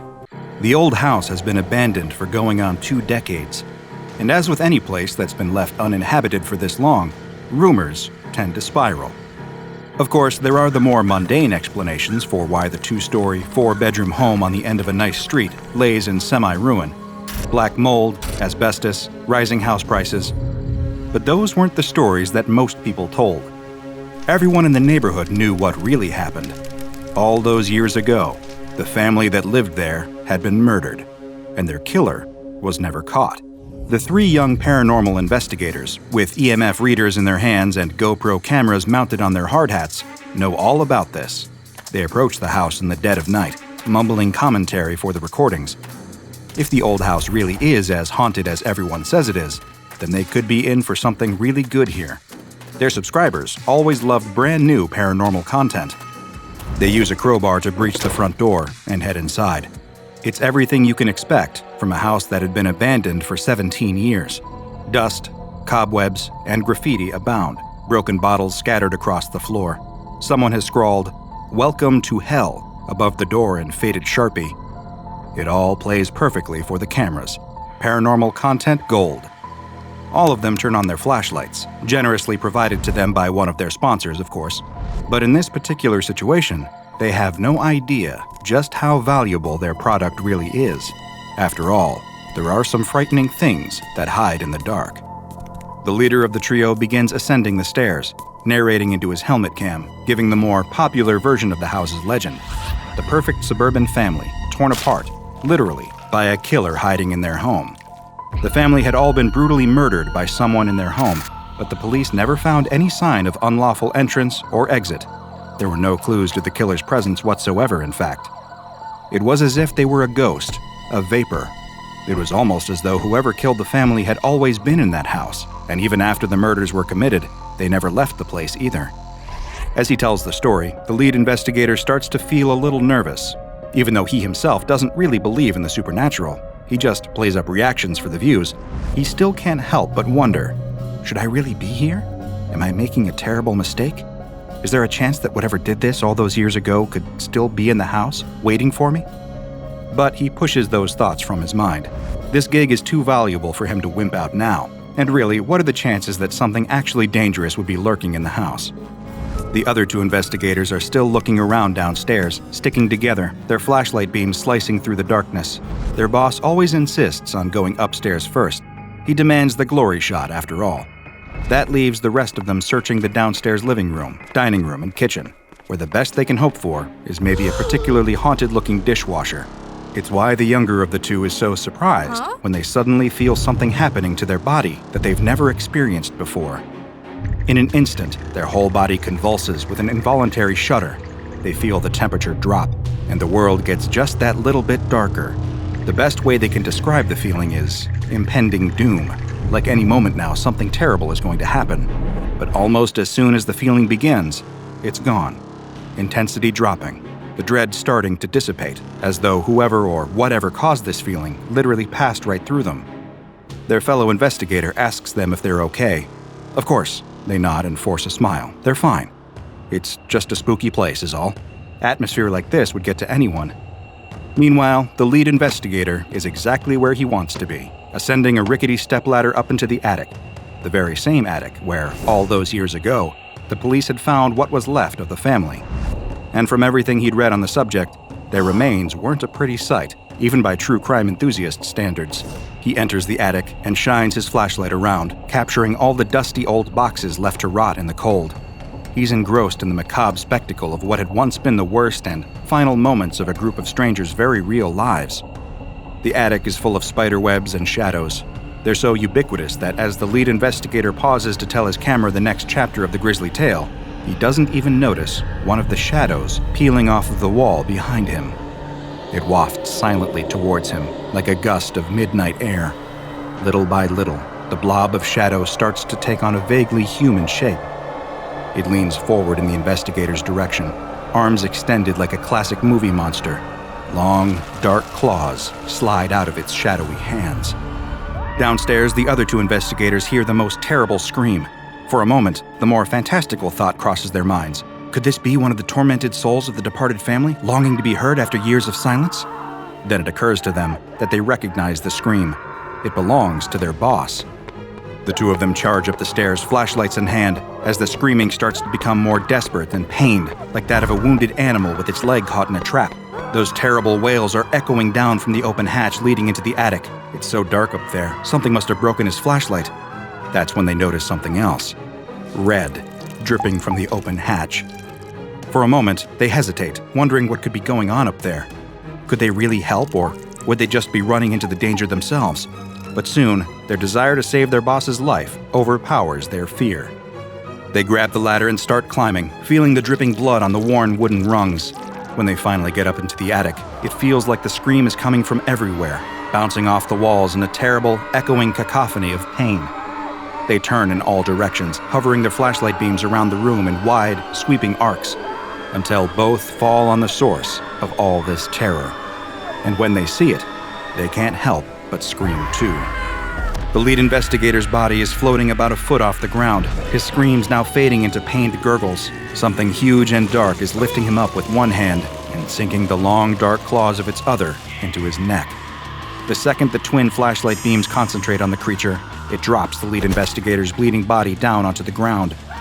His skin slate gray, his feeble twitching slowing to a halt as the last of his life drains from him. 2 glowing red pinpricks open up in the face of the dark figure, eyes like terrible, burning coals etching themselves into their memory.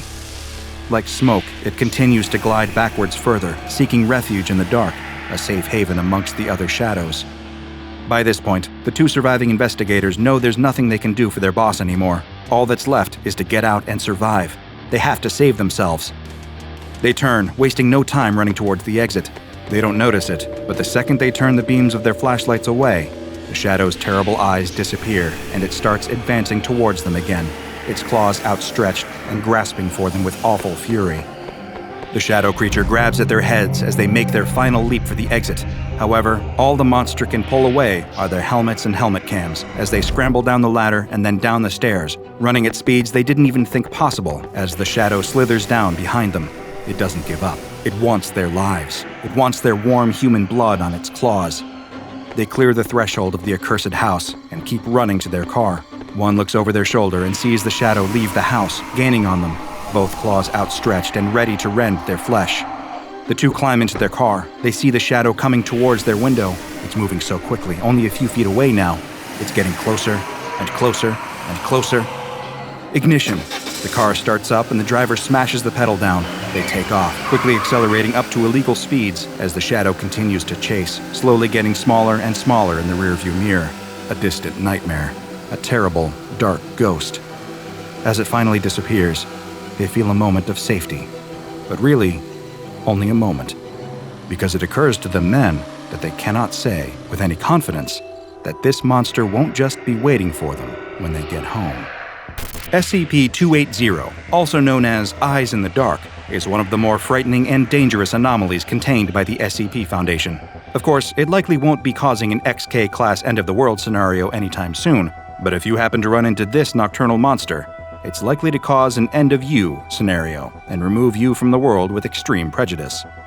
There's no way of telling just how many lives it claimed before the SCP Foundation finally got it into containment, and perhaps it's best to just not think about that. SCP-280 is a black wraith-like apparition that floats at roughly average human height, with no visible legs or feet, as the lower portion of its body simply fades away before it reaches the ground. In its dormant state, the entity may appear to be little more than a shadow, easily dismissed, especially in dark environments. This comes as a natural result of the being's frightening ability to become intangible at will, and only become physical when it enters a state of active aggression toward a human target. In this intangible state, victims have even been known to walk through the shadowy mass by accident. While this doesn't lead to any detrimental physical effects, victims report that being inside the creature can lead to heightened states of anxiety, fear, and dread. Despite its body being wholly composed of an unidentifiable black matter, when exposed to light, the creature does begin to express a pair of glowing dots on its head similar to eyes, hence its frightening nickname. However, all tests indicate that these eyes aren't actually functional. Instead, they appear to be a kind of defensive measure, like false eyes on the carapace of an insect. These eyes are never shown when SCP-280 is advancing towards a victim, only when it is in retreat, though this is only one of the entity's several defensive responses. If an area where the creature is residing becomes fully illuminated, or a sudden flash of extremely bright light is directed against it, then it will immediately dematerialize and appear in a different area. The one positive thing that can be said about the hunting patterns of SCP-280 is that they're relatively predictable. The entity, it seems, only has an interest in human beings. When it selects a target, it will pursue them relentlessly, approaching in its intangible form with its arms extended in what many describe as a sleepwalker pose. In this state, you may finally notice 280's claws, long, thin, and razor-sharp. It may silently approach while the victim is turned the other way, or while they sleep soundly in bed, or even when they're paralyzed in fear at the very sight of it. When SCP-280 closes the distance, it will begin to rip and tear at its victims with its claws, causing massive physical trauma and, in some cases, death. Attacks range from 1 to 5 minutes of being relentlessly clawed at by the beast. When the attack is over, it will simply expose its eyes, become intangible once more, and escape. You will not be able to overpower the creature. Foundation tests have shown that it has extreme physical strength, and it's capable of tearing apart solid steel with little effort. If it can't find any humans to victimize, then it will simply remain dormant, pressing itself up against a wall, in a dark corner, or within some other structure. Which is why, if ever you feel nervous about a certain dark corner in a room near you, it is best to remove yourself from the situation as quickly as possible and remain in a brightly lit area. It would perhaps be comforting to believe that SCP-280 is acting on some twisted form of animal instinct. After all, while the results may seem horrific to us, every organism has to eat, right? Well, sadly, that isn't the case here. SCP-280 does not appear to eat, sleep, or breathe to survive, and it never consumes any of the matter torn from its victims. The best working theory is that the entity simply enjoys the harm it causes, taking a degree of perverse pleasure in hunting down and murdering its targets. There is no better nature to appeal to here. The SCP Foundation's ability to study the creature's biology has also been stunted, in part due to the creature's highly aggressive nature, and also the fact that its selective intangibility makes gaining physical samples almost impossible. Even capturing and containing the creature in the first place came partially out of blind luck. It first came to Foundation attention after a series of mysterious locked-door murders in a small Mississippi township. In the most recent case, an entire family had been brutally murdered in their home, leaving only one survivor. A traumatized 9-year-old boy named David, who'd locked himself in the basement when he started to hear the screaming. He was so terrified by the things he saw that night that he remained in a catatonic state for weeks afterwards, completely unresponsive to outside stimulus. But one little detail saved his life. A flashlight was clasped in his white-knuckle grip, shining a bright beam of cold, white light onwards. When David was removed and placed into medical care, officers began searching the building for any kind of clues as to how the other 4 family members were murdered. However, during this investigation, the police were just as vulnerable as the victims who'd been so recently slain. While one officer was wandering around the attic, looking for any evidence they may have missed, SCP-280 emerged from the darkness and attacked, tearing into his body with its long, deadly claws. Luckily for the officer in question, he survived the incident, though he was badly wounded. His report on the matter, including the ardent claim that he was attacked by a being, quote, made from black smoke, caught the attention of SCP Foundation operatives embedded in the precinct. They soon took over the investigation and descended on the house, hoping to tag and bag whatever had been behind all these deaths. This would be easier said than done. While Foundation field agents canvassed the home, they simply walked past the creature multiple times, discounting it as a mere shadow. After all, it only had these easily identifiable glowing eyes when it was in a retreating position. Even when it entered its physical state, operatives brushing up against it generally dismissed the sensation as hair, clothing, or some other object touching them in the dark. This already bungled investigation got even worse when the Foundation decided to introduce high-intensity lights into the equation, hopefully flushing the creature out. This, of course, only caused it to dematerialize and appear elsewhere. The chase ended in an almost farcical fashion. A cavalcade of Foundation agents chasing a cloud of sneering black smoke across a Mississippi field at 2:30 a.m. Thankfully for the human race, the entity was, at the very least, eventually secured and contained. However, this wouldn't be the last time it was out of containment. During a series of tests with different types of illumination, intending to test SCP-280's reflexes, it disappeared from its chamber. It seemed almost to sink through the different levels of the illuminated site, before coming to rest at the containment chamber holding SCP-1591. This made for a fascinating accidental cross-test. You see, SCP-1591, to put it simply, is a unique sculpture of a star that emits an incredibly bright light, and this light will slowly make any being subject to its glow intangible before disappearing completely. When SCP-280 came before SCP-1591, it displayed its eyes but did not retreat. In fact, it assumed a kneeling position and simply remained before the anomalous sculpture until it faded from existence. It then remanifested in its own containment chamber several hours later without incident. All things considered, it went pretty well as far as containment breaches involving deadly, human-hating monsters go. Because of its ability to demanifest and phase through solid objects, SCP-280 is incredibly difficult to contain, earning it the dreaded Keter object class. In order to avoid the risk of demanifestation, SCP-280 is contained in a 5x5 meter cell that is perpetually left in a state of total darkness. No equipment is to be left in the cell unsupervised at any time, and any items brought into the cell for testing must be removed when the testing is complete. Any staff members entering the chamber for tests must be equipped with infrared goggles, an infrared ID strobe, and also a strong flashlight to ward the creature off in the case that it becomes aggressive.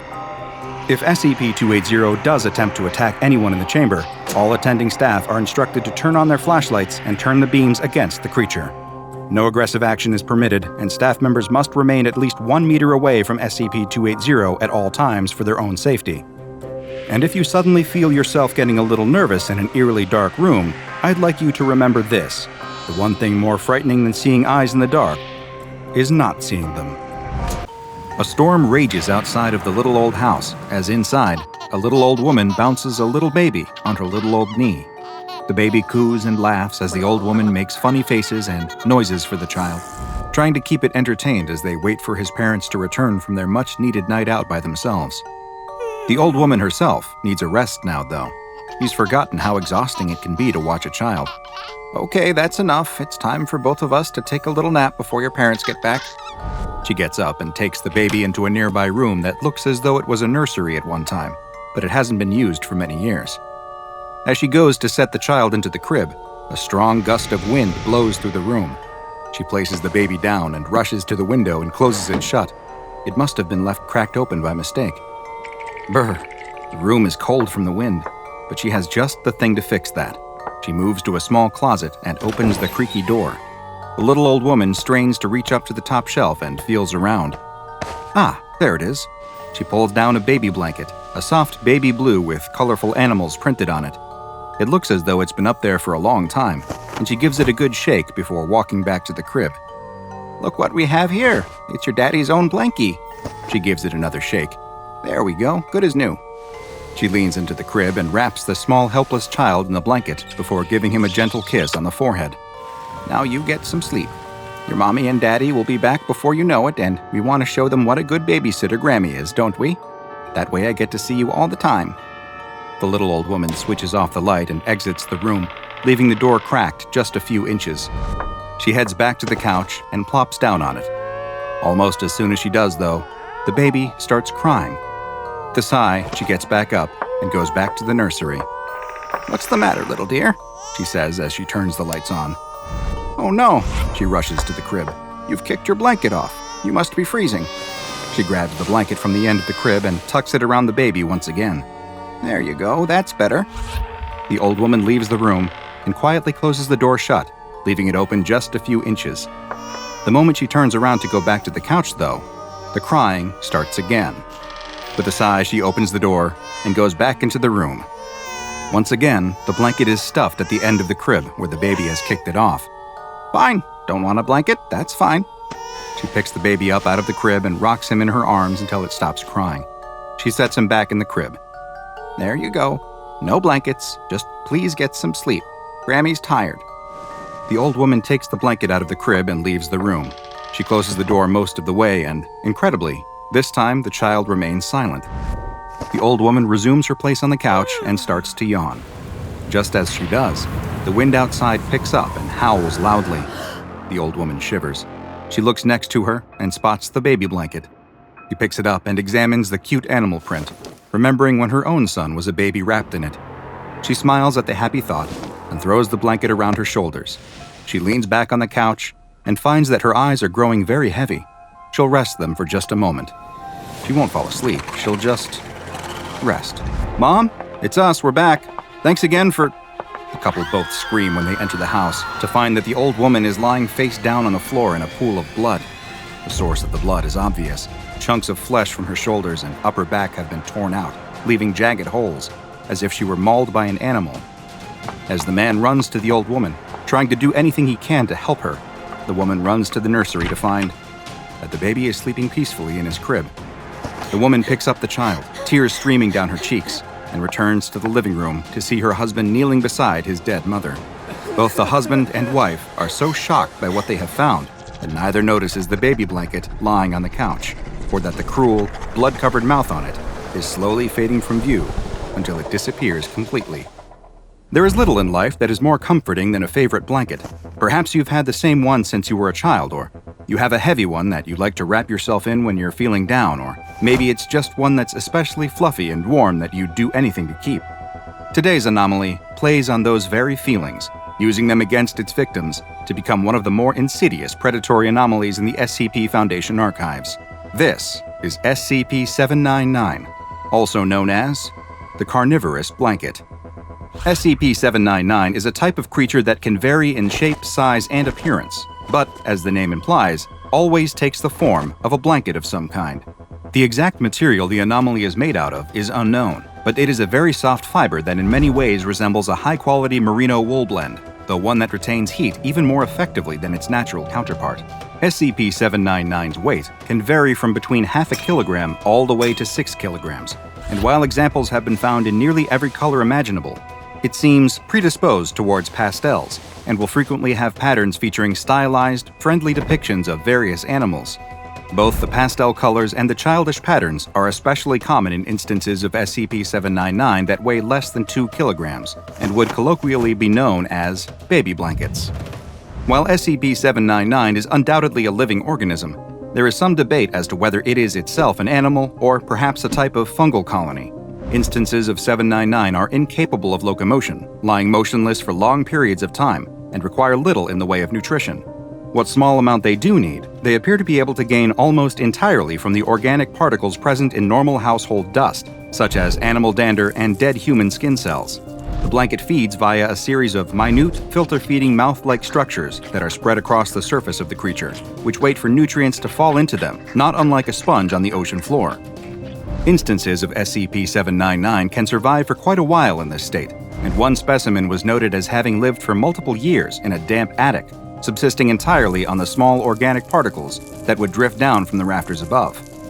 Should an instance of SCP-799 be forced to go for long periods of time without a source of nutrition, though, like when, for example, it is placed inside of a sealed closet or drawer, it will begin to undergo certain physical changes, which result in it metamorphosing into its predatory form. These changes aren't noticeable from only casual observation and consist of the blanket converting its many filter-feeding mouths into a single, large one that is lined with multiple rows of extremely sharp teeth.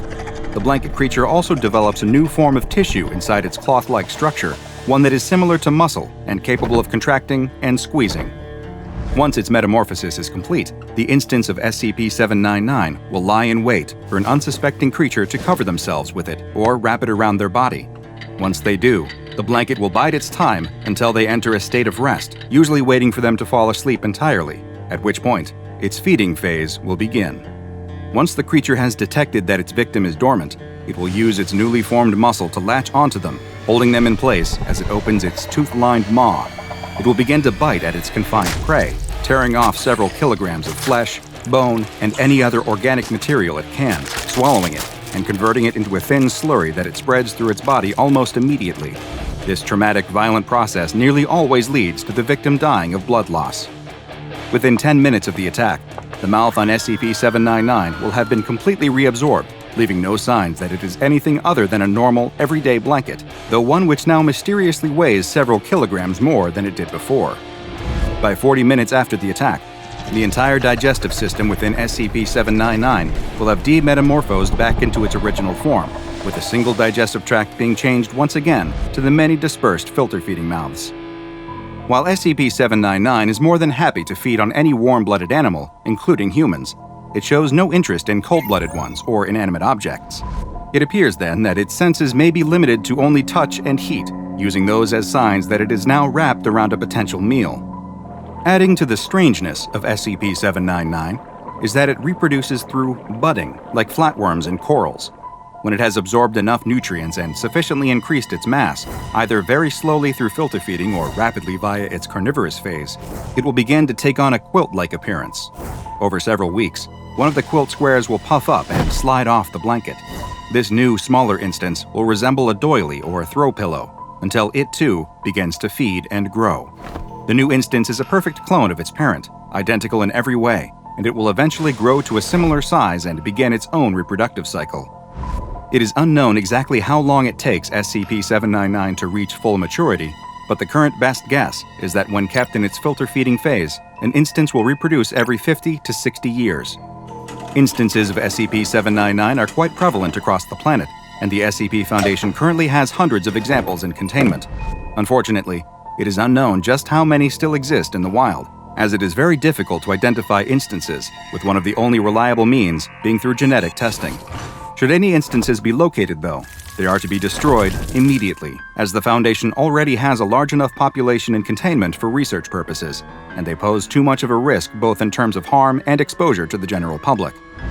SCP-799 has been classified as Euclid, and each instance is kept in its own separate biocontainment cell at Biosite 66. Dust is regularly collected from the on-site D-Class personnel dorms and is sprinkled over the blankets regularly to keep them in their filter-feeding state, though only just enough to hopefully maintain their size and not allow them to reproduce. Should any small cloth objects appear in their containment lockers, it is to be removed immediately and contained separately. SCP-799 isn't the only predatory creature that resembles a cloth good in Foundation containment, and research into possible connections to SCP-4666, the oversized gray-hooded sweatshirt that sends penetrating fibers into anyone unlucky enough to put it on, is ongoing. It's not every day that the SCP Foundation opens a brand new site and appoints a new site director, but today is one of those days. Work is about to begin at Site 41, and a respected senior researcher has been appointed director of the brand new site. He hasn't been told much about it yet, but he knows a few things for certain. Some sort of new, highly volatile anomaly was discovered, a site was constructed around it, and his many years of loyalty to the organization have finally been rewarded with a promotion. As he takes his morning shower, his mind races, turning over the possibilities that this new chapter might bring. Is he up to the potential challenges? Just how dangerous is this new anomaly? What could possibly necessitate the building of a brand new site just to contain it? Whatever it is, these years of securing, containing, and protecting have prepared him. He's seen bizarre creatures, cursed places, and objects that defy the laws of physics. Whatever awaits him in his new position, he can handle it. He rinses the shampoo from his hair, letting his jitters flow down the drain with it, and switches off the water. He climbs out of the shower and turns to the foggy mirror. He sweeps a palm across the glass and meets his reflection's eyes. His serious expression catches him off guard, and he can't help but let his mind wander back to someone else who looked at him that way, with those stony gray eyes, such a long time ago. He and his brother had never gotten along. Though they shared the same face, the same hair, and the same eyes, they couldn't have been more different. He was the screw-up, the one who couldn't focus in class and was always bumbling through life like a bull in a china shop. His brother was the golden boy, the star student who could do no wrong. As the boys got older, he tried to climb out of his brother's shadow and tried to live up to their parents' expectations, but anything he did, his brother could do better. He got into a great college, his brother got into Harvard. He got a job, his brother got a more impressive one. He got a Honda, his brother got a Mercedes. He fell in love with a girl, and his brother married her. It seemed like he would never stand on his own, never be anything but the lesser version of a perfect man, a nasty little homunculus who just happened to be wearing the graven image of something greater than himself. On the night of his brother's wedding, the festering resentment had finally come to the surface. He remembers the night in bits and pieces, a harsh word, a fifth drink, a broken champagne glass. His brother said something that went too far, cut too deep. Without thinking, he shoved him just a bit too hard. He watched his brother fall, watched his head hit the corner of the table, and then he was still. Silent. He thought about turning himself in, but then another thought crossed his mind. Why ruin two futures at once? His brother was gone. There was no coming back from that. Should he really spend the rest of his life in prison over a tragic mistake? It didn't seem fair. Instead, he planned. For once, he was grateful for the similarities between him and his brother, their handwriting, for instance. He forged a note to his brother's new bride, telling her that he couldn't take the pressures of his life anymore. He was leaving, fleeing to Europe to start a new life, with a new name, and leaving all of his old ties behind. Then he packed his brother's body, the one that looked so much like his own, into a suitcase. He drove out into the woods, to a place they had once gotten lost as children, and he buried it so deep, no one would ever find it.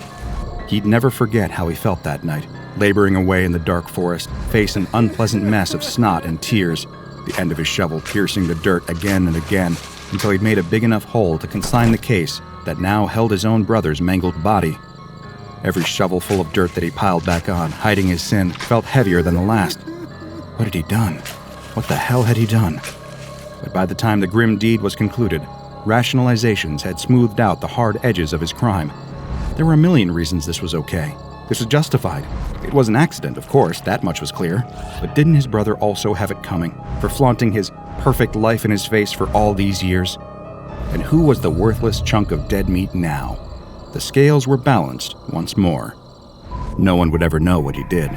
No one but him, in those moments where he could see his brother in the mirror, reminding him of his greatest shame, no matter how hard he tried to forget. But that moment is long gone. He's back in the present now, grounding himself with a splash of cold water on his face. He shakes off the memories and dresses for the day. It's time to get to work. When he arrives at the facility, he's shocked by what he sees. It's a castle, grand and imposing, even if the years have not been particularly kind to it. The Foundation did not build this structure, though they've set up shop inside now. His reminiscence has made him late, and he hasn't even had a chance to look over his paperwork yet. But when you're a site director, what does it even matter if you're a little late? You're the boss, the head honcho. The party doesn't start until you walk in. Just the thought of it is enough to make his chest swell with pride. He will have to ask someone to fill him in, an eager subordinate who won't mind going over the basics of the new facility and what they are here to study. Like clockwork, a young assistant researcher scurries up to him, holding a clipboard and practically vibrating with energy. She clearly hasn't been working here long. There's still light behind her eyes. He thinks to himself, "The things you see here will snuff that out soon enough, my dear." The assistant researcher leads him inside the castle, its guts ripped out and replaced with sleek, modern technology. A stone staircase has been swapped out for a row of elevators, marble busts exchanged for security cameras and monitors. They enter one of the elevators, and the assistant presses the button for the lowest possible floor. They are going deep into the bowels of the castle, into the belly of the great beast. With a ding, the doors open, and they step out. The air down here has a peculiar smell, musty and dull, with a sharp metallic tang of dried blood. Along the wall, he can see a row of prison cells, 8 of them to be precise, all shut tight. They're rusted and old. They've been here for quite some time. The Foundation didn't put these here. Of course, he realizes with a sinking feeling in his stomach that he can't quite explain, these cells themselves must be the anomaly he's here to supervise the containment of. He should have read the file before arriving, shouldn't have let himself get distracted. Then he would know what he's walking into. "So here we are," the assistant chirps, startling the man. He had almost forgotten she was standing next to him. "Shall I give you the grand tour?" She won't last long here with such a chipper attitude, he thinks, but he nods just the same. She walks ahead of him, referring dutifully to her clipboard as she goes. "This is the first cell. As you can see, all of them are currently inactive. We'll be performing some tests later, though, and you'll hopefully get to see them in action. It's really something." She continues walking to the second cell. "There are a lot of potential applications for this anomaly that, once we understand it, could be incredibly promising." He's only half listening as he trails behind her. As they near the third cell, the assistant glances back at him. "I really look forward to working with you, sir. I've heard such great things." He opens his mouth to brush off the praise, to feign humility for her sake, when a sound startles him. The grind of metal against metal, the screech of a long disused door. The third cell is opening on its own. The assistant flips through her notes, growing pale. "This isn't supposed to happen. This shouldn't be happening," she stammers, but he barely hears a word. He's staring, transfixed, at the darkness within. There's a rattling sound, like chains being dragged across a stone floor. What is about to be unleashed from this prison? He braces himself, remembering all of the near-death experiences he's faced down in the past. Nothing could prepare him for what finally appears. A pair of iron shackles, attached to lengths of chain, shoot out from the shadows, headed right for him. A shackle clamps suddenly around each of his wrists, the cold metal tight enough to cut off the circulation, digging into his skin. Then, an invisible force on the other end of the chains begins to pull. He fights it, the shackles cutting into him as the assistant screams for help, but his efforts are futile. Whatever wants to pull him closer, whatever is trying to lock him away, it's far stronger than he could ever be. The chains yank him inside the cell, and the door slides shut behind him with a crash. He thinks for just a moment that he can see his brother, laughing. Then, he's gone, leaving only an empty cell and a traumatized assistant behind. Sometimes the sins of the past come back to haunt you, and unfortunately for this particular man, there's no statute of limitations when it comes to SCP-567, or The Dungeon. In case the nickname wasn't clear enough, The Dungeon is not the sort of place you would ever want to be confined. SCP-567 is a series of 8 cells located beneath Foundation Site 41. Each cell has a designated number from SCP-567-1 through SCP-567-8. Most of the time, the cells are inactive and indistinguishable from any ordinary prison cell. However, when someone that one of the cells deems to be guilty of a specific offense enters their proximity, the anomalous properties of SCP-567 become abundantly clear. Each cell punishes a specific horrible act. SCP-567-1 targets those who have committed theft. 2 punishes sexual violence. 3 and 4 punish various types of murder. 5 punishes adultery. 6 and 7. I'm afraid I can't quite make out what it says. Someone appears to have deliberately scratched out the text in the file. As for SCP-567-8, whatever wrongdoing it chooses to penalize is still unknown, and it is never activated in the entire time the Foundation has known of it. Every other cell is completely empty, but 567-8 contains one single, antique wooden chair in the center of the room, nailed to the floor. The purpose of this chair is unclear. When an individual who has committed one of the aforementioned acts comes within 2.5 meters of their corresponding cell door, a pair of shackles will shoot out from within the cell, seemingly materializing out of nowhere. These shackles will then lock around the individual's wrists and drag them inside, at which point the cell door will slide itself closed and lock, and the prisoner and shackles will disappear.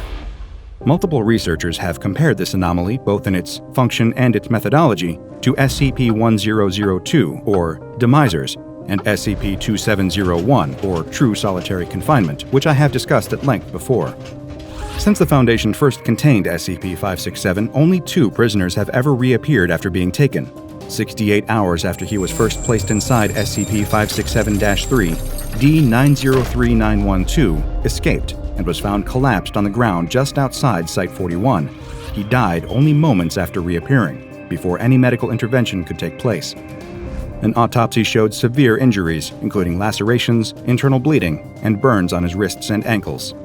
The second subject to ever return was D-937122, who was found 157 months after being locked in SCP-567-6. In spite of her injuries, which included head trauma, missing fingers, and the same burn marks on her wrists and ankles, this subject had a great deal more energy and attempted to attack the Foundation personnel that found her. She was subdued by several guards, restrained, and interrogated by an unnamed agent. Thankfully, an audio log of the interview was included in the file, giving us a sense of what transpired. "Please state your name," the agent began. D-937122 did not respond. "Please state your name," they repeated. Again, no response. The agent sighed heavily and changed tactics. "Look, I'm very sorry, and I want to help you, but we can't give you medical attention unless you cooperate with us, so please state your name for the record." At long last, the D-Class responded with an intense outburst. "My name? You want to know my name? Screw my name! There is no name, there is no anything! But there is. I escaped. I got the medal off, none of the..." And here the audio was corrupted to the point where I couldn't understand what was being said. After the interference clears, D-937122 could be heard shouting, "I should be free! Let me go!" A struggle followed as she attempted to escape custody. The agent then replied, in an attempt to calm the D-Class down, "I apologize, but now we have the opportunity to..." "Screw your opportunity! There is no opportunity! There's only escape! You called me a monster. Maybe I am one. But the nightmares, they..." She briefly broke down into unintelligible mumbling before returning to normal speech. "Compared to their crimes, I've done nothing wrong. Nothing at all. I haven't done anything wrong. Nothing." At this point, the D-Class became inconsolable, all coherent speech dissolving into sobs. The agent attempted to calm her down, but she remained hysterical. After several moments of sobbing, the D-Class began to gasp, as if she was having difficulty breathing. She clutched her chest and began to go into apparent cardiac arrest. The agent attempted to administer CPR, but it was unsuccessful, and after a few minutes, she was dead. An autopsy was ordered following the interview, which revealed the apparent cause of her death. Her body was covered with tiny punctures, and a toxicology report revealed an unknown poison in her bloodstream. Though only 2 people have ever emerged from SCP-567, they were not the only organic life forms to break out of the dungeon cells. Every so often, the doors of a cell will open, and an entity will emerge. These creatures are given the designation SCP-567-9, and they are always aggressive. They do not usually match the description of any existing animal, instead appearing to be some sort of undiscovered creature. Once an instance of SCP-567-9 has escaped its cell, it will attempt to leave the dungeon and attack anything that gets in its way. The first instance of SCP-567-9 observed by the Foundation was a four-limbed creature approximately 2 meters in length. It walked on all fours, but had human-like hands on its front limbs, complete with opposable thumbs and sophisticated enough mobility to operate machinery. It was highly intelligent and used this intellect to take out 14 Foundation operatives before it was contained. The details of SCP-567-9-2 have been stricken from any official documentation. The only thing I can surmise from the file is that 9 personnel were killed after it appeared, and one of the agents that helped contain it requested and received psychological counseling for what they experienced during the process. So whatever it was he encountered, it wasn't anything good. During a round of routine testing with SCP-567-4, while the cell door was open, an instance of SCP-567-9 appeared, attacking and killing the researcher leading the tests. The entity was not contained, but after 7 casualties, was lured back towards its original cell. At this point, the cell deployed its shackles, and the creature was pulled back inside. The most recent instance of SCP-567-9 emerged when the door to SCP-567-7 opened and closed spontaneously. This was spotted on the CCTV footage, but none of the security monitoring the video could see anything leaving the cell. 2 weeks later, an agent assigned to the dungeon was found dead in his home, still in bed. The circumstances of his death were virtually identical to those attributed to SCP-966, a nightmarish species of creature known as the Sleep Killer, which I've discussed here on the channel before. When the escaped entity was found in Site-41, it was found to resemble an instance of SCP-966, with only a few variations. It was successfully contained, and the on-site security cameras were upgraded to prepare for future anomalies like it. Though many specifics are missing from the file, including the exact appearances of the creature that emerged from the cells, I have deduced one thing. Wherever SCP-567 is transporting those it deems guilty, it is a prison for monsters of all species. Humans are not the only ones it wishes to hold accountable for their crimes. As I was reading about the dungeon and the various tests involving it, a rather morbid question came to mind. What would happen to a test subject guilty of more than one crime? Which cell would claim them? Well, fortunately for my curiosity, and unfortunately for him, one D-Class found out. D-834200 was used as a human test subject during initial studies of SCP-567. He was placed in front of SCP-567-6 and 7. Almost instantly, the cells rattled open, and the shackles shot out to grab him. His left wrist and ankle were ensnared by Cell 6, and his right were trapped by Cell 7.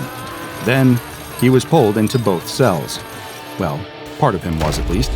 How can I best explain his fate without causing too much distress? Have you ever held a wishbone in your hand at a family dinner while your sibling or cousin held the other side, and you both pulled until it broke? It was a bit like that. SCP Foundation Site-41 has been established in the abandoned castle that contains SCP-567 in order to prevent any civilians from coming across it. The entrance to the dungeon is kept sealed at all times, and the doors to each of the cells are monitored via CCTV. If any door is opened without authorization, Task Force Delta 9, also known as HAX, will be deployed to contain the resulting instance of SCP-567-9. If, for any reason, it cannot be contained, the task force is permitted to terminate. In order to prevent the unnecessary loss of any personnel, all applicants to join Task Force Delta 9 must have a clean criminal record, have never committed a crime at all, even at the behest of the Foundation, have a strong dedication to the law, and show loyalty to the social contract and the feelings of others. A robust moral compass is considered a vital qualification to work near SCP-567, lest they become simply one more victim added to its long list of tortured penitents. The Foundation has encountered many anomalies over the years that could pose a danger to the organization itself. SCP-567 is no exception. Untold numbers of Foundation operatives have committed terrible acts in the service of the greater good. They have lied, stolen, and even killed in order to protect and contain the secrets locked away in files and behind heavily guarded walls. A great deal of caution should be used when dealing with the dungeon, no matter how justified a person thinks their past sins might be. After all, there's no chance to plead your innocence, and the very prison that plans to hold you is also the judge, jury, and executioner. It's 1 o'clock in the morning on a work night, and the last of the bar hoppers and clubgoers have long since turned in. At the end of the street, the last bar is finally closing down for the night. Or it would, except that the bartender is having trouble getting rid of a customer. Sitting at the bar, an old derelict is demanding yet another drink. The bartender grumbles in annoyance. This derelict is sloppy drunk, and the bartender just wants to go home. "Closing time," growls the bartender. "Just one more," protests the derelict, shaking his empty glass for emphasis. "I've got money."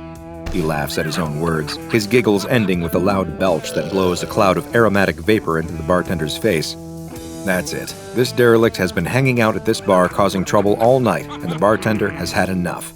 "Get out of here," says the bartender as he hustles the wobbling derelict out the door. "You're done." The derelict creaks and totters as he stumbles out into the street. The night's festivities are really hitting him. It isn't so often that he's got the money to burn, but when he does, he likes to spend it here. The prices are right, and the conversation is minimal, which is just the way that he likes it.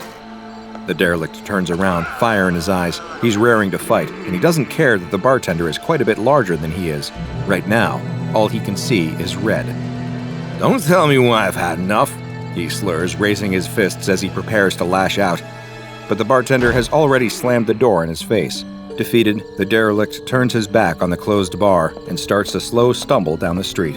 "Stupid bartender," mutters the derelict, turning up his collar against the cold bite of the night air. He wishes that he just had one more drink to warm his stomach against the chill.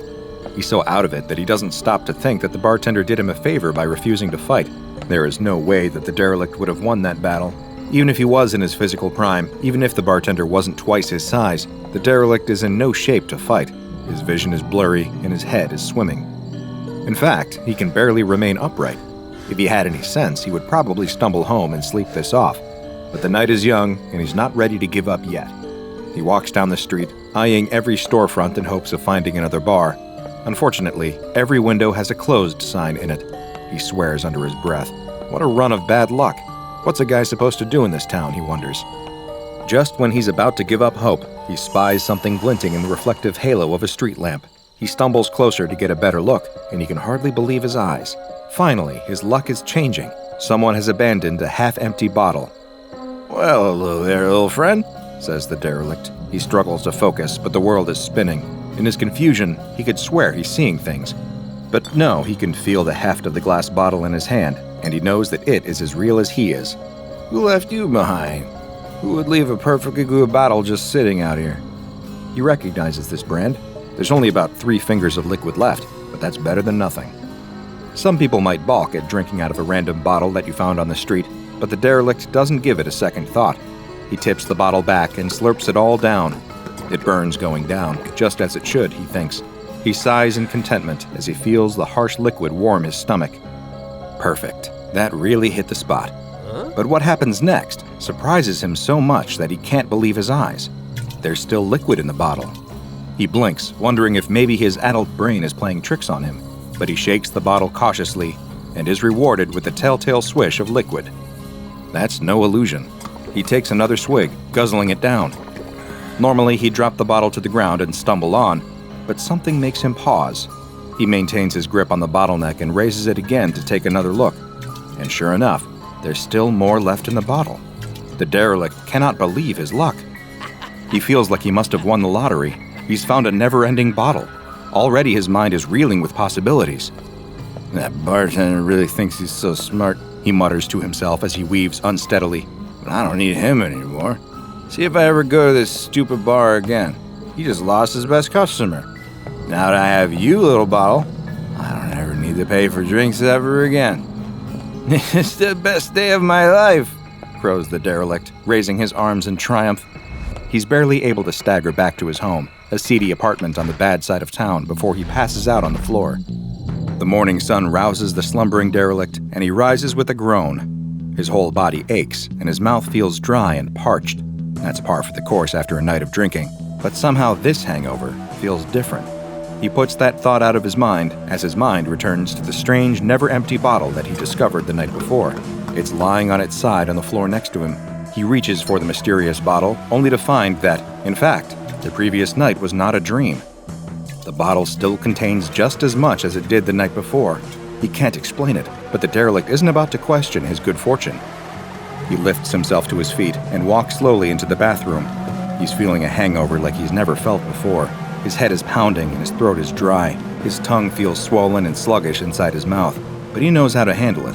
A little hair of the dog is all you need to help with the hangover. He takes another gulp from his bottle, but this time it brings little relief. And he notices something else strange too. It's his scalp. The skin on his head has started to itch, and he can't stop scratching. He feels like he's got the world's worst dandruff problem. He should probably take a shower, he thinks. He strips down and steps into the tub, turning the hot water on full blast and letting it wash over him. The shower only brings him temporary relief. Afterward, as he dries himself off, the towels feel rough and abrasive against his skin. His skin comes off in big flaky patches, and his nails leave red trails in their wake. What's that? Is that blood? He examines his fingers to see that his nails have grown into ragged claw-like talons. With a frightened yelp, he bites them off. It's easy to do. Although they look formidable, his fingernails are weak and brittle, almost as if he's dealing with a sudden calcium deficiency. What could be wrong with him? He remembers all the warnings he heard back in school when they used to march everyone into assembly to listen to lectures from the local police. At the time, he scoffed at the long lists of scary-sounding consequences of a lifetime of drinking, but now, he's not so sure. "It's probably nothing," he says as he examines himself in the bathroom mirror. His skin looks blotchy and infected. It doesn't take long before his hair and nails are out of control. His hair grows down to his shoulders, but comes out in big ragged clumps if he runs his fingers through it. His claw-like fingernails are constantly breaking and cracking until his fingertips are bloody, and his quick is itchy and infected. If his habits had left him looking worse for wear before, he really looks awful now. For the next week, he barely leaves the apartment. He pulls the curtains and keeps the lights off, afraid that someone might see him. When the landlord bangs on the door, shouting that rent is late and demanding that the derelict hand over the money, he doesn't answer. He waits. The landlord gives up for now. That's good, thinks the derelict. It will give him time to think, time to figure out what to do about his disease. He knows that something is not right. Many of the local bartenders are, by now, probably wondering where he's gone. It's not like the derelict to stay away. He's practically kept the bar industry in this town afloat all by himself. It must be something major indeed to keep him away from his favorite poison. Luckily, he still has the bottomless bottle to comfort him during this trying time. The derelict is certain that he's caught some bad bug, but he thinks that he can wait it out. All he needs to do is make it through the next week, and everything will be fine. Sipping free drinks helps him to pass the time in a pleasant stupor as he waits for his health to return. Unfortunately, things are only going to get worse for him. His hair and fingernails keep growing, to the point that he has trouble lifting the bottle without his twisted nails getting in the way. His dry, flaky skin is changing as well, becoming thick and leathery and hanging off him in great folds like the hide of an elephant or a rhinoceros. His skin continues to grow, until the folds flop over his knees and gradually hang lower and lower until they touch the ground. Moving is harder now that he's carrying so much extra weight. He thought at first he just had a nasty bug, but he's clearly picked up some weird skin condition, and even this derelict, sodded as he might be, suspects exactly where he got it.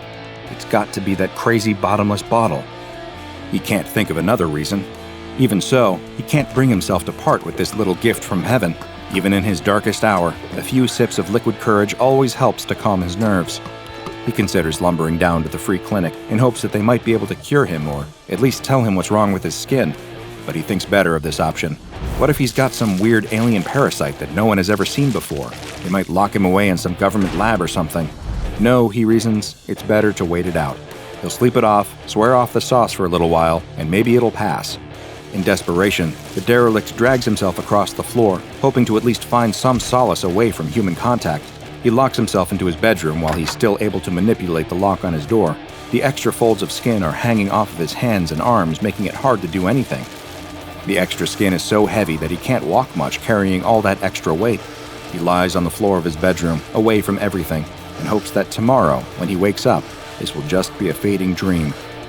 The only thing that brings him solace is the never-ending bottle, which, even now in his advanced state of decay, he keeps close by him. After all, he reasons, the damage is already done. What could possibly be the harm in enjoying a nice drink? A week later, his condition has not passed. The landlord is back, and this time he's not taking no for an answer. The landlord isn't supposed to enter his tenant's apartment without permission, but he doesn't care. He uses his own key to unlock the door and go inside. The condition of the apartment is appalling. The furniture is broken, the floor is covered with unidentifiable filth, and there's a rotten stench in the air. The landlord wants to throw up as the full weight of the musty smell hits him in the face. It's as if someone has been living in here without any ventilation, with all the windows firmly closed and sealed. A sudden noise from the bathroom draws his attention. Of course, thinks the landlord, that old bum is hiding in there. He thinks I won't find him. The landlord steals his resolve and heads towards the bathroom, determined to get the money that he feels is owed to him. But what greets him when he steps through the door isn't the derelict anymore. It isn't even human. The creature in the bathroom is a massive pile of ambulatory skin folds. The skin flaps have grown so large and cumbersome that the derelict within can barely move. They sprout all over his body, covering him so that he looks more like some kind of alien sea cucumber now than any human. The landlord stumbles backwards, screaming in terror at the sight, unable to comprehend what he's looking at.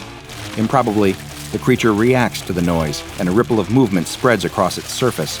It starts to move, despite not having any legs. The landlord is so terrified that he doesn't notice the glass bottle that suddenly drops from between the creature's skin folds as it starts to move toward him. The same bottle, still with 3 fingers of liquid inside. How could something like this happen?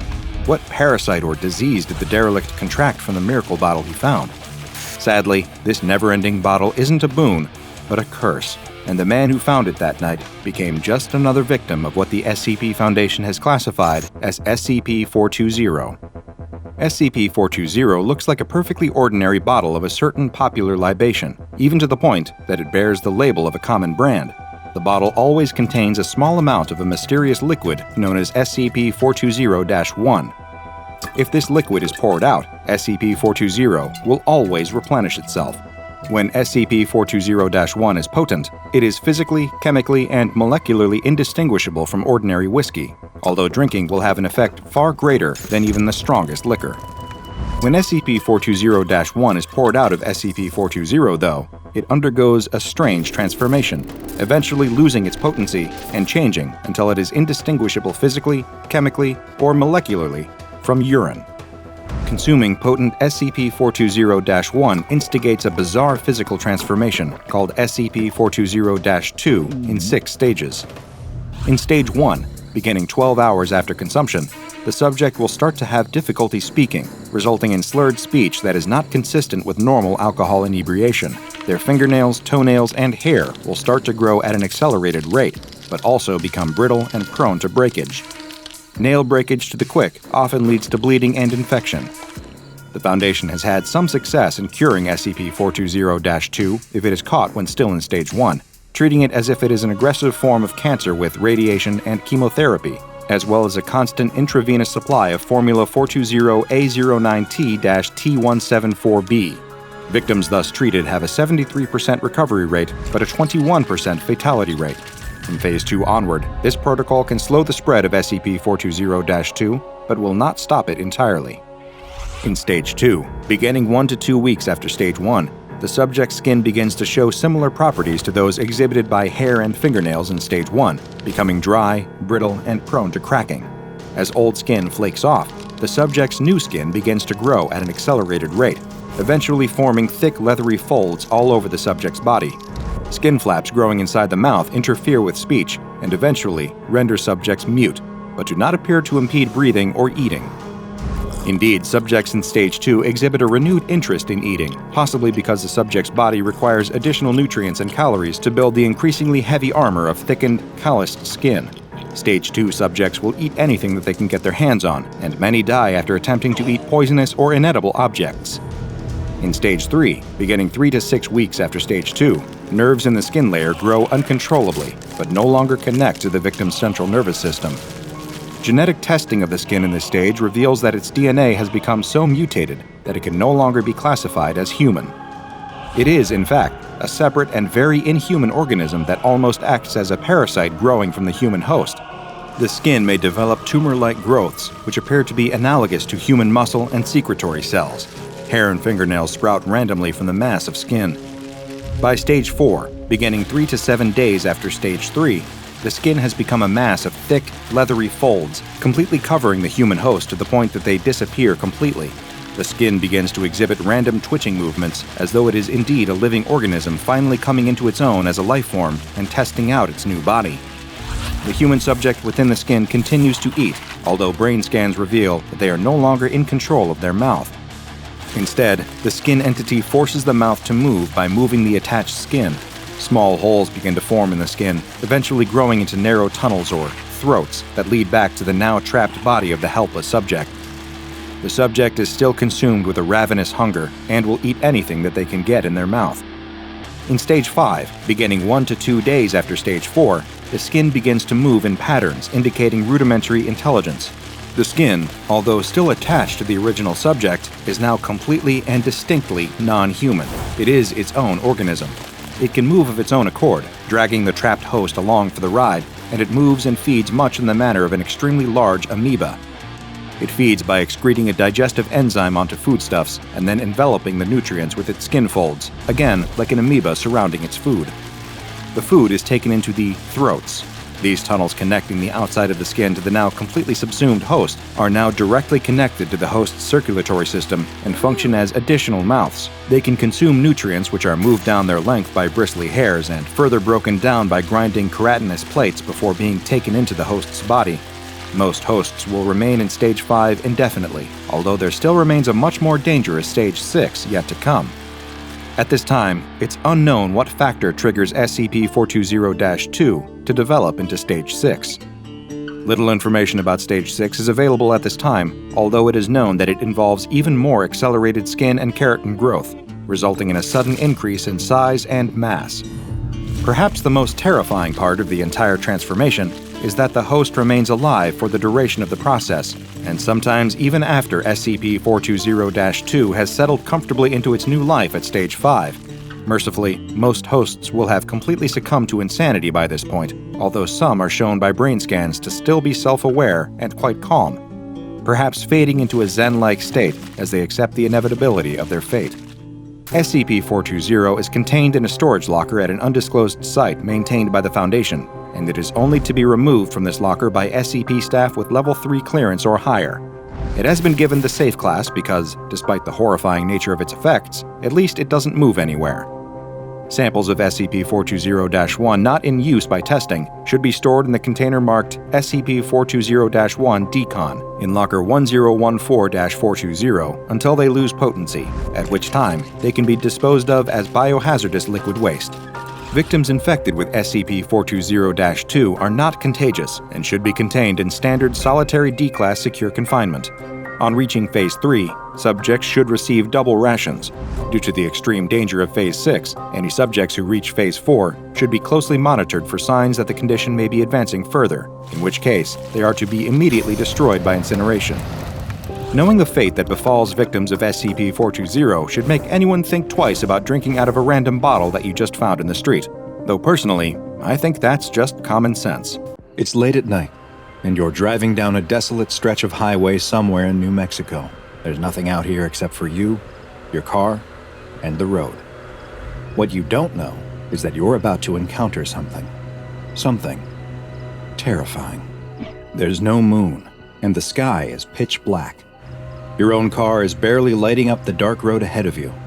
Just then, you spot something in your rearview mirror. It's a pair of headlights. There's nothing too strange about them, except that they are especially bright. Your eyes are so adjusted to the darkness that you have to look away. When you glance in the mirror again, you see that they're closer. Much closer. They must be going awfully fast. You don't know why, but something about the car behind you makes you feel uneasy. There's something off. You speed up a little. Maybe you can keep some distance from them. But the lights keep getting closer. So you speed up a little more. Still, they gain on you, growing bigger and bigger in your rearview mirror. You're getting nervous. They look like they are barreling right towards you. You floor it. The lights are able to keep up easily, though. And now, they're right on your tail. No matter how fast you go, they stay right behind you. The lights are so bright and close that they're almost blinding. You're in a full-blown panic. What is going on? Now the lights are swerving back and forth behind you. What do they want?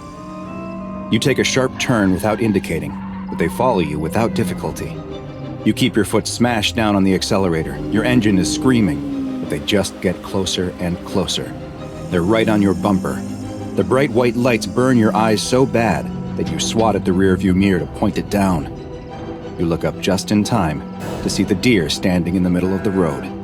You slam on your brakes as hard as you can, Your tires squeal loudly in the night, and you brace yourself to both hit the deer and get rear-ended from behind. You stop inches from the deer as something incredible happens. The two headlights seem to split, passing by you on either side of your car. You and the deer lock eyes for a split second as if you're both thinking, "What was that?" before the deer hops away into the night. You don't know what's happening, but you're not going to wait around to find out. You throw the car in reverse and hit the gas before whipping it around 180 degrees. You can't remember how far the last town was, but there's no chance you're going in the direction of those lights. You drive as fast as you can, checking your mirror constantly to see if anything is behind you.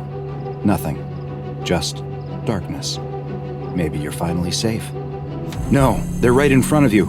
The lights somehow appear out of nowhere right in front of your car.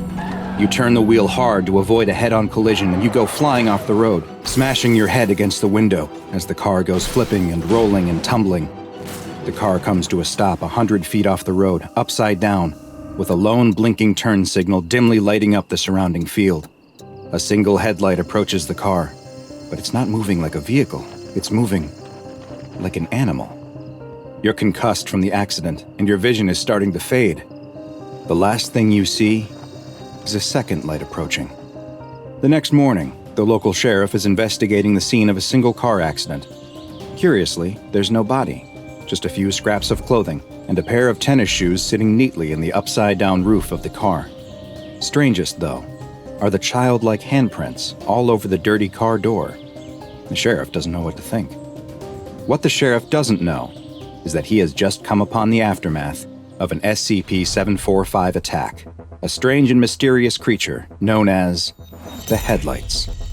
SCP-745 is the classification the SCP Foundation has given to a bipedal, nocturnal predator, whose hunting grounds are an abandoned stretch of highway in northern New Mexico. SCP-745's most distinctive feature, by far, is its head, the top of which is a bloated sack of translucent skin. There are no visible sensory organs present on the head, nor does it appear to have a solid skull, and the creature's brain can be directly seen through the semi-transparent skin, which is covered in a web of bioluminescent organs. These organs are capable of producing a steady output of light that's been measured between 1400 to 3200 lumens, which is the equivalent of bright xenon gas headlights. The entity has been observed to have the ability to change the color of this light, as well as flash it in specific patterns. It is theorized that it engages in this behavior as a way to defend itself, and potentially may also use it as a way to communicate with other members of its species. The rest of SCP-745's body is covered in skin that is a deep, dark, black color that almost seems to absorb light.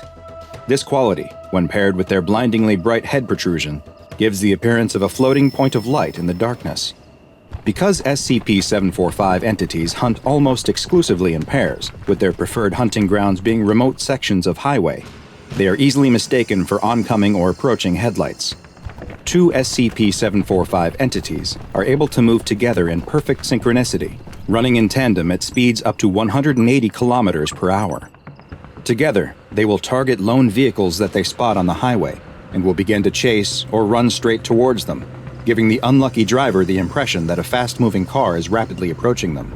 After they near the targeted car, they will attempt to stop it by any means necessary, whether by simply forcing the driver to pull over out of fear or by running them off the road completely. Once their prey has stopped, crashed, or become otherwise incapacitated, the pair will stop moving together and approach the car separately to directly assault and then consume the vehicle's occupants. Next to no remains are left following an attack, save for a few scraps of clothing in the victim's shoes. Other than the damage sustained during the accident, there is never any other sign of struggle or forced entry, with the only other evidence left at the scene being the childlike handprints from SCP-745's small front paws. Strangely, analysis of SCP-745's genetic structure has revealed that unlike humans, they are not a carbon-based life form, meaning it is unlikely then that they are able to derive any nutrition from the consuming of human flesh. It is theorized then that they may be hunting solely for sport or some other form of perverse enjoyment. This question remains unanswered, as currently there are no recorded observations of SCP-745 feeding in the wild. as successful attacks have never left any witnesses, and specimens captured by the SCP Foundation refuse to eat it all. No lairs, nests, or other refuge of SCP-745 has ever been found, nor has the Foundation located any breeding grounds or young examples of the entity. It's unknown how or if they reproduce, or when they may have first appeared.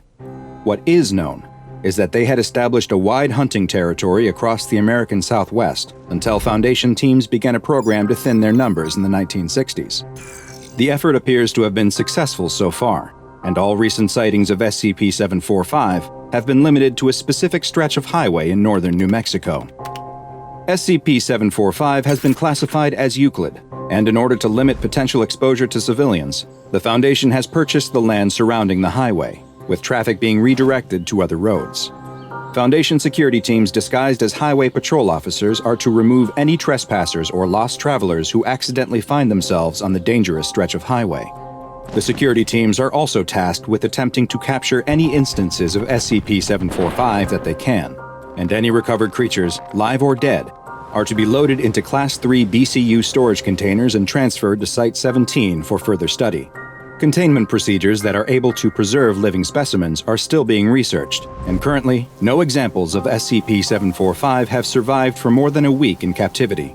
However, seeing as there have been no new sightings of SCP-745 outside of the isolated and monitored stretch of highway, and all reports of phantom lights elsewhere in the country have not pointed to evidence of additional SCP-745 outbreaks, they are considered to be effectively contained. Kids get bored. It's just part of growing up. Or at least, that's what their parents would always say. Living in a small town in England, you run out of things to do by your 5th birthday. By your 10th, you want nothing more than to move out. By your 15th, half the kids end up in hospital doing something stupid. The kid entering the churchyard tonight is no exception. As he ducks under the gap in the chain-link fence, he catches the corner of his cast on the metal. The cast is already so covered in nicks and scratches that the new tear barely makes a difference. He has been trying to cut the cast off with kitchen scissors for the last 3 weeks. He'd broken his wrist riding his bike off the roof of his house. It would have worked if it wasn't for the post box being a little too close to the building. His brother calls out to him from up ahead. He's already at the door to the church. The kid hears his best friend shuffling around nervously behind him. He waits for her turn to duck under the fence and follow him into the churchyard away from the road. Even in the middle of nowhere, in total darkness, the kid can tell she's scared to break the rules. The pair of them rush over to meet the kid's brother at the entrance to the church. The older brother grins at both of them. At 21 years old, he may as well be 41. Towering over the two of them, with a few scraggly chin hairs and a tattoo on his neck. They can't imagine what his life must be like. Going to university in London, driving a car, getting tattoos, drinking alcohol that costs more than 10 quid and doesn't come from the corner store. What a life. There isn't a door to kick open. The church building is in total disrepair. Only the limestone structure is left standing. The windows have all been smashed in long ago, and the pews rotted away, leaving only some moss creeping its tendrils into every nook and cranny. As the three of them make their way inside, they look up to see the starry night sky above their heads, no roof left intact. In fact, the only part of the building that seems to still be half standing is the tower at the far end. Even in the dark, they can still make out a tight spiral staircase hewn into the stone, disappearing up into the collapsing tower. The kid grins. What to explore first? They all split up, wandering around different parts of the church hall. The kid makes a beeline for a toppled-in patch of wall. He clambers up onto a window ledge and hoists himself up onto the wall, looking down at the other two. A stone gives way under his foot and almost sends him tumbling, but he throws out his broken wrist just in time to balance himself. Across the hall, his best friend is checking her flip phone anxiously. She'd said earlier in the evening that she needed to be back before 1 a.m. or her parents would be worried. It's already 12:45. The kid's older brother calls out across the church. "I need the toilet. I'm gonna climb straight to the top of the tower and do it off the edge. Watch out for rain." And with that, he disappears through the little doorway and up the spiral staircases. Very quickly, the sound of his footsteps disappears, leaving the kid and his friend alone together. The kid looks over his shoulder out of the church building. From up on this patch of wall, he is almost at the perfect height to pick an apple from the tree next to them, if he can just stretch out far enough. There, he plucks 2 apples, one for him and one for his friend. He tosses it to her, but she misses the catch. Looking up at him, he can tell she already wants to go home. He grumbles and jumps down from the wall. The landing jars his leg pretty badly, but he clenches his teeth hard enough that no noise escapes his mouth. He grins at his best friend. She doesn't return it. It's late.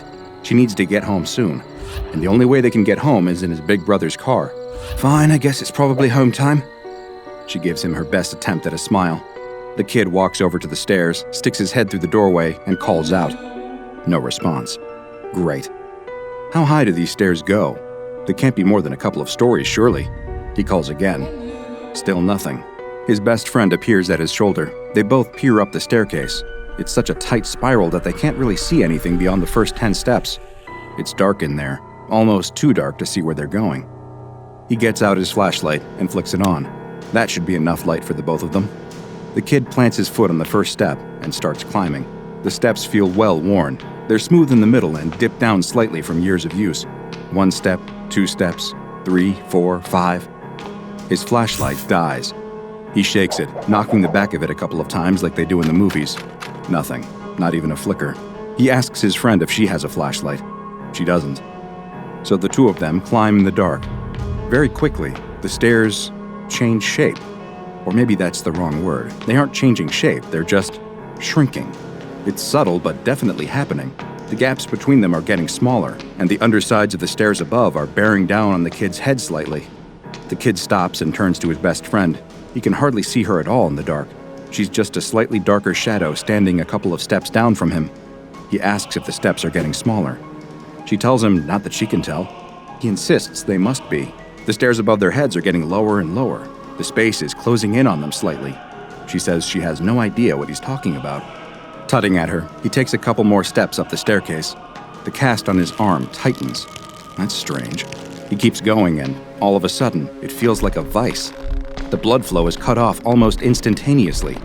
His fingers feel cold and start to tingle, his forearm swelling and bulging around the edge of the cast.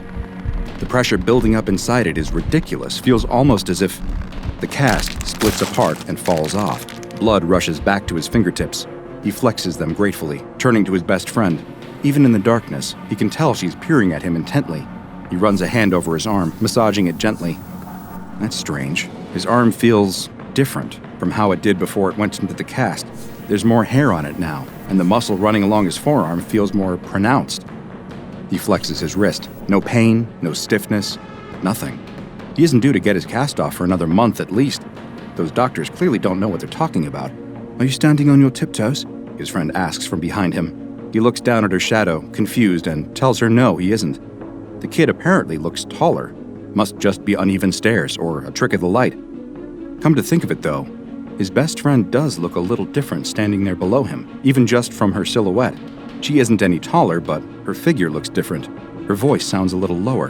His brother, that's who they're after. They'd get to the top of the stairs, find him, and see what was going on. Must just be some strange optical illusions happening here in the dark. The two of them press on, continuing up the stairs. Step after step they go. They must be up on the 2nd floor by now, surely. But there's no light ahead of them indicating any kind of exit, just more stairs. The kid asks his friend what time it is. He hears her flipping open her phone and pressing a couple of buttons, but no light fills the space. She presses them again and again. Nothing. Her battery must have died. That's the only explanation. She tries to tell him that it was almost on full a minute ago, but he doesn't really listen. Because at that moment, he sticks a hand in his pocket to take out the apple he'd plucked. Warm goop sticks to his fingers. His back pocket is full of sticky mush. Little creatures wriggle around inside it.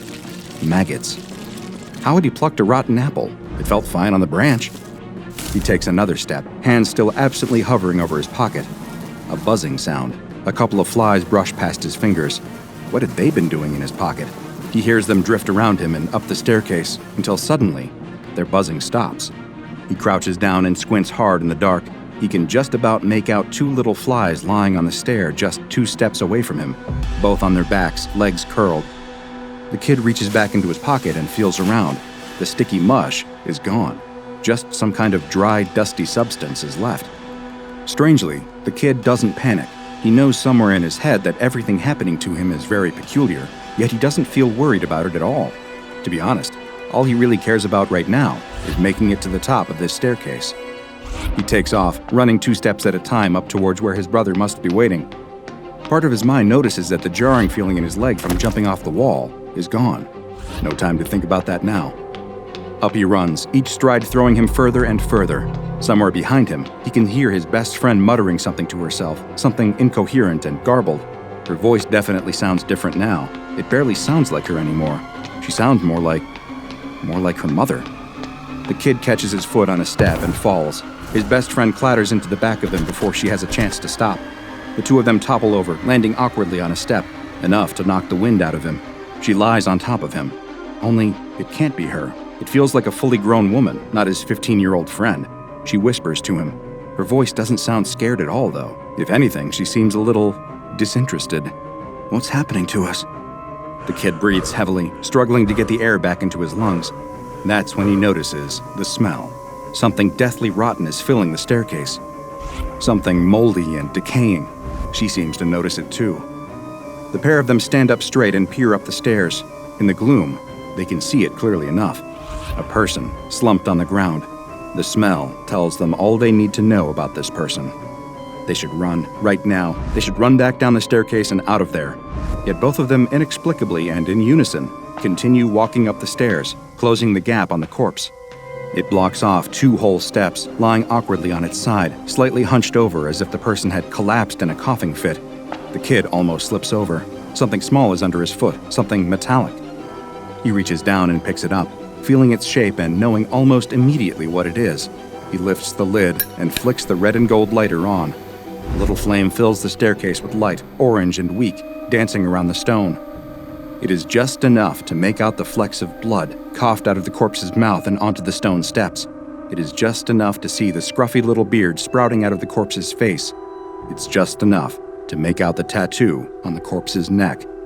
The kid looks down at his older brother. Not just his older brother, but his older brother.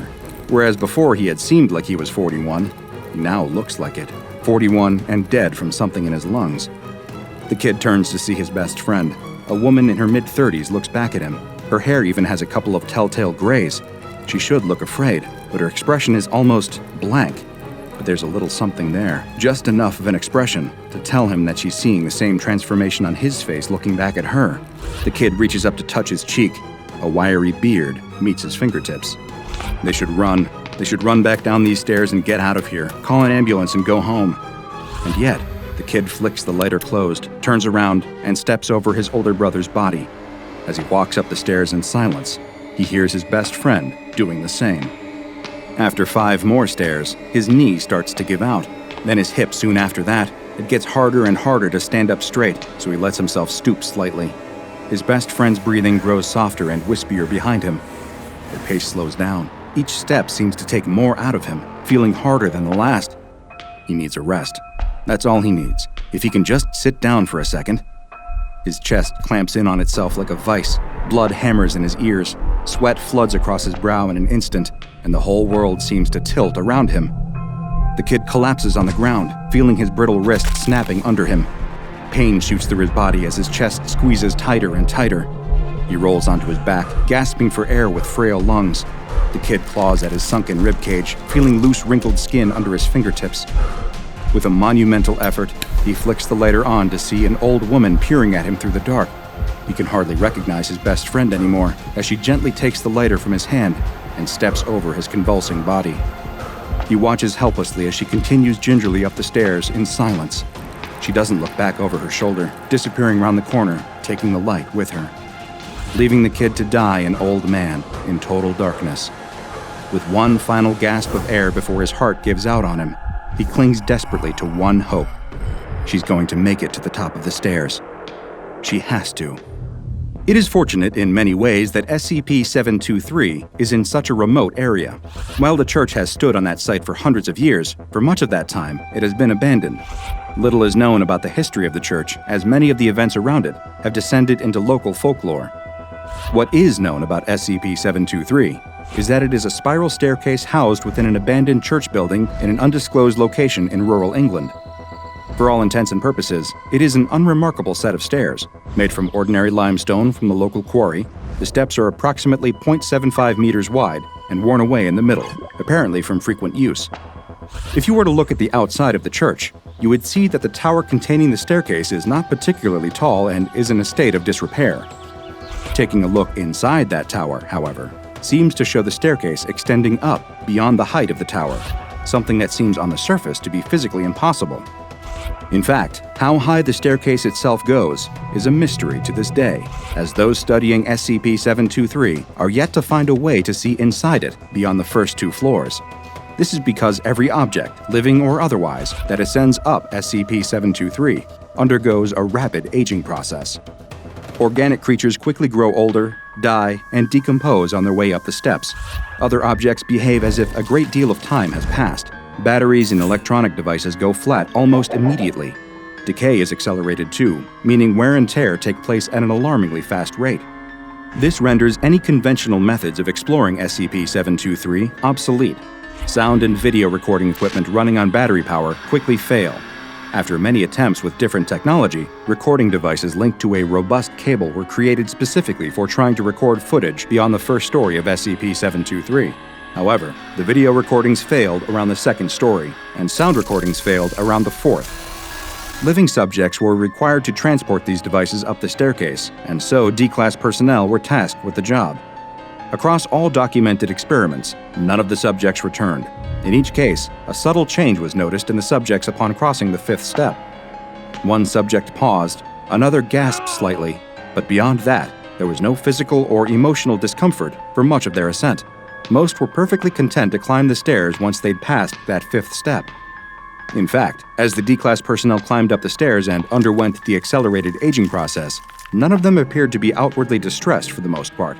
They all remained remarkably calm and almost disinterested in the way their bodies transformed before their very eyes. Video footage showed the subject's skin rapidly aging, undergoing conventional wrinkling and deterioration. Diseases appeared to develop at an advanced rate too, as one subject's body, recovered by pulling them back down with the rope they were attached to, contained tumors around the prostate and above the eye that were not present prior to the experiment. This subject was later discovered to have a family history of cancer. For all intents and purposes, it appears as if SCP-723 simply accelerates the natural aging process of the subject's body, following the same DNA instructions and deterioration that you would otherwise observe over the course of decades. D-723-7 was the subject to make it furthest up the staircase before the connection was lost. Approaching the 4th floor, the signal grew very weak, but in the noise could be heard a handful of distressed murmurings, including possible references to a door or the door, and to dark and mark. Beyond this point, there is no usable evidence. Local folklore in the area indicates that SCP-723 has been producing the same effect for generations. Stories can be heard from local residents about old church congregations who used to meet in the building and would mysteriously lose grandparents, children, priests, and strays who would disappear up the staircase. It is theorized that this is why the church building was left abandoned for so long. SCP-723 was only identified relatively recently, in the early 2000s, after reports surfaced of local children going missing in its vicinity. In response, the area has been cordoned off and designated as Site 288. A 3-mile chain-link fence was erected around the churchyard with signage warning any visitors to steer well clear. A further 2-mile restriction zone with magnetic locks is scheduled to be constructed in the near future. 3 guards are stationed around SCP-723 at all times of the day. None of them openly carry any weapons, so as not to arouse much attention from any passersby, presenting the site as a mostly uninteresting, unsafe, derelict building. The guards are not permitted to approach or ascend the staircase, and the same goes for any SCP personnel. The only people permitted to enter SCP-723 are D-Class personnel, specifically approved by Foundation personnel with Level 4 clearance or higher. While little is known about the cause of the effect or how SCP-723 physically works, one thing is certain: no person who has started the walk up those stairs has ever come back down again. The final bell rings, signaling the end of a new class's first day at middle school. A girl exits the building, her backpack slung over her shoulder, body hunched under its unfamiliar weight. It's been a long and tiring day. Her family just moved to this small Oklahoma town from the big city, and of course, she's spent every minute since then trying to adjust to her new surroundings. It's never easy to be the new kid in town. Right now, all she wants to do is to get home and relax. She doesn't want to think about school and its related anxieties for the rest of the night. As she walks down the stairs, She notices the school bus parked at the curb. Thank goodness, she thinks. I can't wait to get out of here. This day can't end soon enough. But for some reason, something about this bus sets her nerves on edge. What is it that just seems off? There's nothing blatantly wrong with the bus, but when she looks closer, she realizes that it definitely looks a little strange. The different parts of the bus just don't add up. Some parts are new, clearly just off the factory floor, while others are battered and bruised from long-time wear. Some parts even seem to come from different makes and models of bus. I guess it's not that strange, she thinks. After all, her old school always had a measly budget. You could practically see the road through holes in the floor sometimes. Her new one probably just has those same issues. Aren't those problems all over the country after all? The school probably just had to buy a dilapidated old bus cobbled together from random parts to make ends meet. And besides, she thinks as she watches her classmates pile onto the strange bus without a second thought, none of the other kids seem to think that there's anything weird going on. This must all just be in my head, she thinks. I'm probably just being weird because I'm so tired. I can't let myself become the new girl and the weird girl. The girl is startled as she hears a voice behind her. Hey! She turns and sees a boy that she recognizes. He sits behind her in class. They haven't spoken before now, but he seems friendly enough. You're the new kid in school, aren't you? He says. Yes, my family just moved to town. She tries to talk to him, but she can't help but keep getting distracted by the weird bus. Right. The boy glances at the bus, as if he can sense her discomfort with it. You worried about the bus? I was pretty nervous my first time riding it, but I don't worry about it anymore. You get used to it, he tells her. Right, she says. The girl feels her cheeks going red with embarrassment. She doesn't want her classmate to think that she's scared of riding a bus. What if he tells the other kids that she's frightened of a bus ride? They're all going to think that she's some kind of silly baby. I'm not scared of the bus. It is just a bus, right? The boy grins, as if he knows something that she doesn't know. The girl doesn't want to admit her fear, and so with a defiant step, she climbs the stairs and enters the bus. Once she's on board, her unease doesn't go away. The first thing that she notices is that there is no one in the driver's seat. That's weird. Did the driver just step away to use the bathroom or something?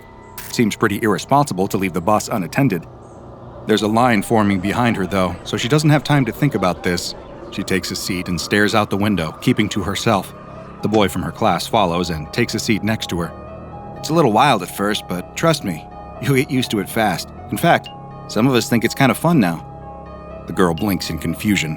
Who is this weirdo that gets such a kick out of riding the bus? She almost wants to snap at him, to tell him that of course she's not scared of riding the bus. She's ridden the bus hundreds of times back at her old school. But at the same time, there's definitely something weird going on here. And as much as she's trying to play it cool, she's clearly not able to hide her feelings. This boy can easily sense that she's uncomfortable. Suddenly, the bus lurches into action and pulls away from the curb. But wait, how can this be? She never saw the driver get back on board. The bus can't be driving itself, can it? She stands up in her seat and cranes her neck to see. Her eyes bulge from her head in fear and surprise as she realizes that, in fact, there's no one driving the bus at all. The driver's seat is empty and the wheel is turning by itself as the bus careens down the road. Who's driving the bus? She shouts, but the other kids barely even react to her outburst. Most of them are chattering amongst themselves, and only one or two turn to look at her briefly before shrugging and turning back to their own private conversations. A chorus of giggles behind her alert her to the fact that she's just completely embarrassed herself. What's the matter, you scared? Calls an older boy from the back of the bus, guffawing loudly. Of course no one's driving. Don't you know anything? Leave her alone, says the boy in the seat next to her. It's her first time. She's never ridden the bus before. She's too panicked to correct him that, yes, she has been on the bus before, but not a bus like this one.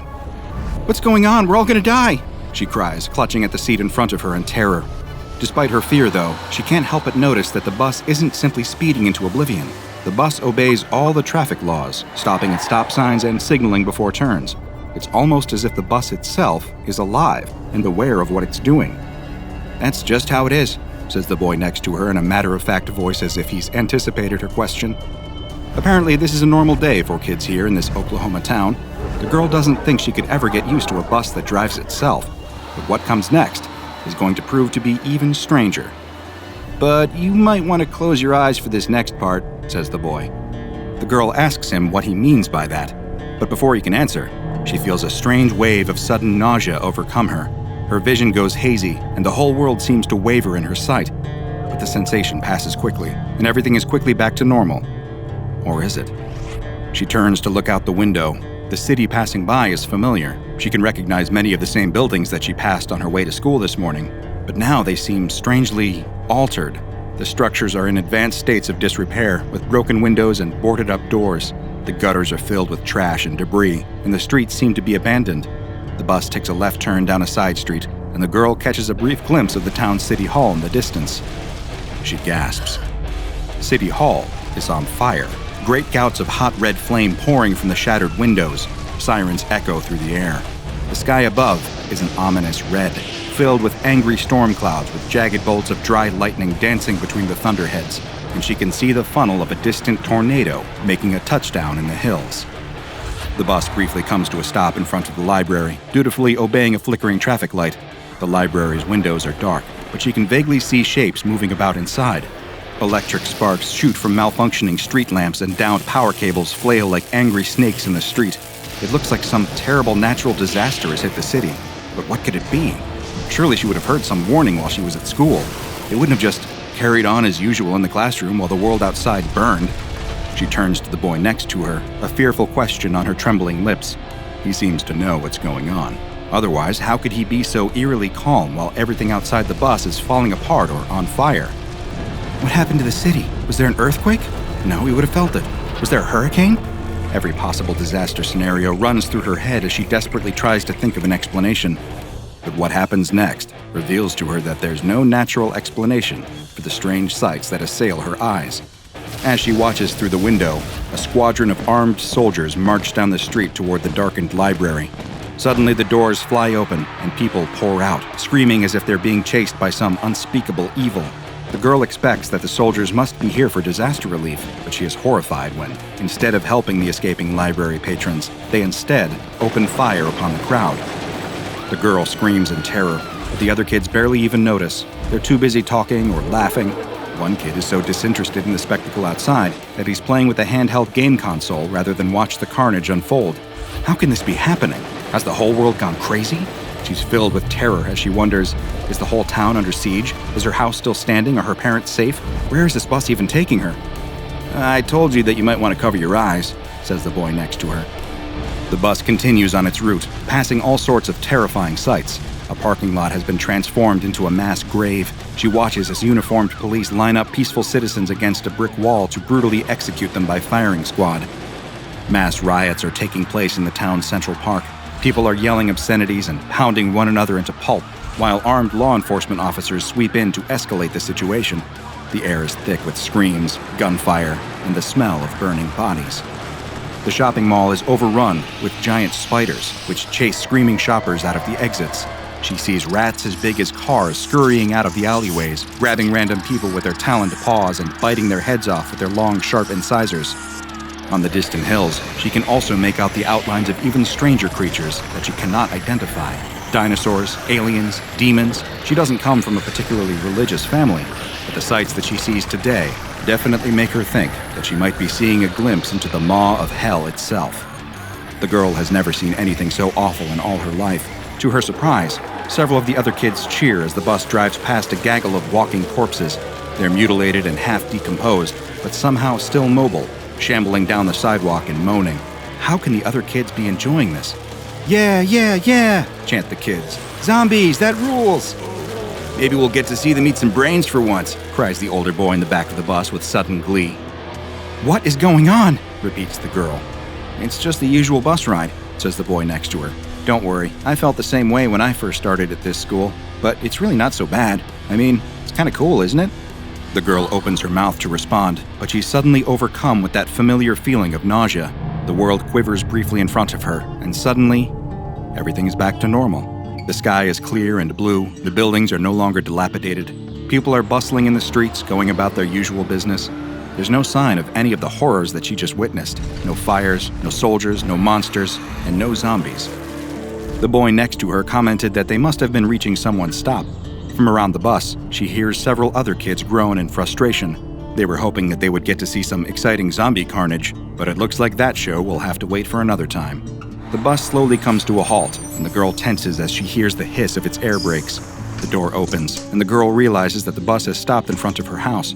She's relieved to see that her house is standing, and she can see her mother gardening in the front yard, safe and sound. Was it all a dream? "This is my stop," says the girl, standing up as if in a daze. The first time's always a little wild," says the boy as she leaves. "Don't worry, tomorrow'll be easier." The girl steps onto the curb and away from the bus. The doors close behind her, and the bus pulls away, continuing on its journey. "Did you enjoy your first day of school today?" asks the girl's mother. The girl can only stare in shock as the bus drives away. What just happened? Did a self-driving bus just take her on a tour of hell before bringing her right to her own doorstep? Or did she really just imagine that whole experience? As you astute Foundation veterans have probably already put together, this new girl at school didn't imagine anything she just saw. That girl just had her first encounter with SCP-3583. At face value, SCP-3583 resembles an ordinary school bus, albeit one composed of completely random parts all held together by some unknown force. The bus is self-driving and in fact resists any attempt by a human to sit in the driver's seat. At some point, SCP-3583 became attached to a particular school in an undisclosed Oklahoma town for reasons the SCP Foundation still doesn't understand. Every school day, at 3:45 p.m., it appears outside of the school just as the school day comes to a close. The bus can hold up to 56 children and up to 8 adults. If it judges that not enough children have boarded, SCP-3583 will begin to honk its horn.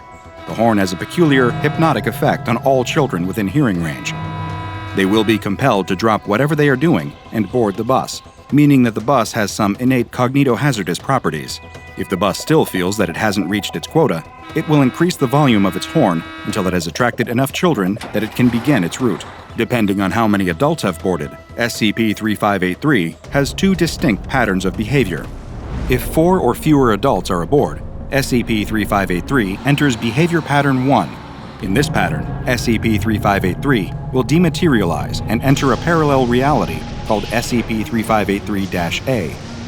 SCP-3583-A superficially resembles the normal geography of the same Oklahoma town, with some minor but very important changes. The typical city landscape is replaced with a hellish alternative full of crumbling architecture, marauding monsters, shambling zombies, fires and natural disasters, and instances of military violence and civil unrest. SCP-3583 will travel through this terrifying hell dimension along normal bus routes, studiously obeying all traffic laws and pausing to re-enter our own reality, only to deliver kids to their own homes. Interestingly, SCP-3583 only offers door-to-door service and ignores all conventionally posted bus stops. If 5 or more adults are aboard, SCP-3583 enters behavior pattern 2. In this pattern, SCP-3583 will travel to the sites of mass casualty events, seemingly arriving in the days or weeks preceding the incident, where it will circle the area for approximately 45 to 100 minutes. After this, it will enter pattern 1, delivering each child passenger to their home, before then delivering its adult passengers home as well. Known mass casualty sites visited include Pompeii, Nanking, and the World Trade Center in New York. Passengers inside SCP-3583 can take photos or video through the bus window, and all footage shot from within SCP-3583 matches exactly with archive footage taken at the mass casualty site at the time that SCP-3583 supposedly visited. However, SCP-3583 itself has never been reported by witnesses at any site or seen in any archive footage of any site. Luckily, SCP-3583 has proven to be a boon to this struggling school district. The school principal noted that SCP-3583 has a better safety record than any human driver. In addition, it never calls in sick and is never late for a pickup or drop-off. Every student that has received a ride in SCP-3583 has arrived safely, if a little shaken, at their home destination. And best of all, SCP-3583 is saving the school a lot of money on both driver pay and vehicle maintenance, money that the school has used to hire a new music teacher. The general consensus of the local community is that as long as SCP-3583 wants to work as a school bus and continues to do a good job, who are they to look a gift horse in the mouth? Although it still might behoove some of SCP-3583's more sensitive riders to shut their eyes and plug their ears until they get safely home. The SCP Foundation first became aware of SCP-3583 when students began posting cell phone footage of their rides online. Although the Foundation has successfully scrubbed information about SCP-3583 from the internet, it has been less successful in figuring out what to do with the so-called school bus from hell. Foundation field agents are so far unable to explain SCP-3583's motive or operations. Conventional attempts to contain SCP-3583, such as impounding the bus or towing it to the junkyard, are futile. SCP-3583 will immediately dematerialize, falling apart into a rubble of disparate bus parts as the force binding it together appears to abandon this plane. However, SCP-3583 will always return the next school day, ready and willing to begin its afternoon shift. Agents have considered closing the affected school, but feared that would only move the problem, as SCP-3583 would simply attach itself to another school. The SCP Foundation is currently monitoring the situation and has several agents embedded within the school district posing as regular staff. Because of this immense difficulty in containment, SCP-3583 has been given the Keter Object Class. Considering the number of SCP anomalies that involve horrific bodily harm being done to their victims, it's honestly a breath of fresh air to be dealing with one this seemingly benevolent. A little post-traumatic stress disorder aside, of course. And while Hell Bus may be what most around the Foundation have taken to referring to this particular anomaly, I'm going to stick to my own name, the Tragic School Bus. A gigantic monster stomps across the land, with nothing able to stop its rampage except for, "Come and eat," cries out a voice, and the monster suddenly stops and falls to the side. The child picks up his toy and runs back to where his mother and father have spread out a picnic lunch. As they eat, the boy asks his father about the nearby buildings, a series of 6 identical structures, each of which is a small rectangular building with a satellite dish on top of it. The weathered buildings look like they have been out here for some time, and the father tells the boy that he isn't sure exactly what they are or what their purpose is, but that they were probably built during the war. "What war?" the young boy asks. "The Pacific War," his father answers. "What was that?" "It was a war fought by many countries of the world." "Why did they fight?" the boy asks. "Well, there were a lot of reasons." "What were some of the reasons?" The father has played this game many times before, and he knows if he doesn't end this line of questioning now, that he'll never be able to eat his lunch. The mother, sensing the same, tells the boy that if he wants to, he can go and play with his toy some more. The boy doesn't need to be given the option again. He quickly gets up and grabs his toy monster before running off to play. "Don't go too far," his mother calls out as she watches her son head in the direction of one of the buildings. The boy stops in the shadow of one of the large satellite dishes and sits down in the grass to resume his monster's path of destruction across the countryside. As the monster moves through the tall grass, though, the shadow he is sitting in suddenly starts to shift. The boy looks up to see that the satellite dish on top of the building is moving. With a groan, it begins to turn and change its angle. And it isn't just the one on the building closest to him that's moving. He can see that each of the 6 satellite dishes are doing the same thing. They're all turning to point towards the same spot on the horizon. The boy squints in the sunlight and sees what they're all now directed towards. Off, far in the distance, is a real monster. It's a massive-looking creature, a huge half-fish, half-lizard, covered in scales and spiky fins. It must be at least 50 meters tall or more, and it's coming straight towards him.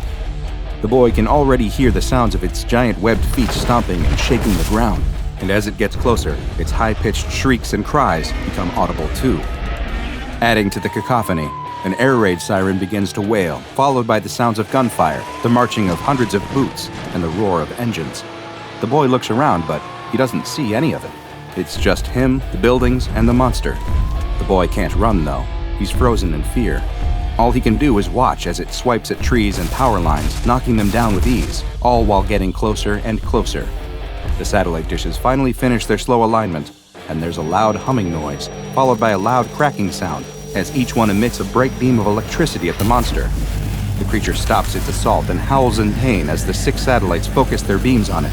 The beams disappear, and the monster appears stunned, but then it looks up and continues to come forward, this time even faster than before. The monster is only hundreds of feet away now, and the boy doesn't know what to do. He's too scared to even scream for help. He closes his eyes and starts to cry when he's abruptly lifted into the air. The boy opens his eyes to see that it's his father.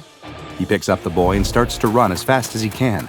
The boy can see over his father's shoulder that the monster has not changed its course to follow them. It seems to still be focused on the building he was playing next to. The monster finally reaches the building and begins swiping at it, tearing it apart as the other satellites slowly realign, all pointing at the creature once again. The sound of the invisible army increases, and the monster reels as if it is struck by unseen weapons. It suddenly rears back in pain as an artillery shell appears just feet away from it before exploding in the creature's face. But nothing seems able to deter it, and it keeps clawing at the building with the satellite dish. The father finally reaches the mother, who grabs the boy and embraces him tightly. There is a loud noise, and the family turns to watch as the monster finishes destroying the building and turns its attention to one of the others. But then the dishes unleash another blast of electricity at it with a thunderous crack. The creature howls in pain as it stumbles and falls to its knees. It is struggling to get back up when yet another blast hits it and it falls to the ground.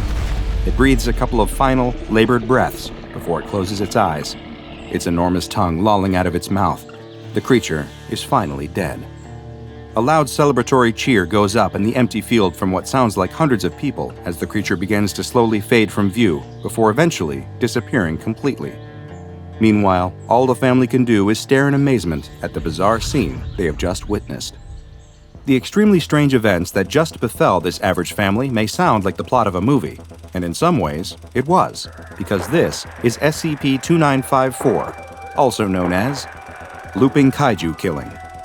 SCP-2954 is an anomaly that consists of several distinct components.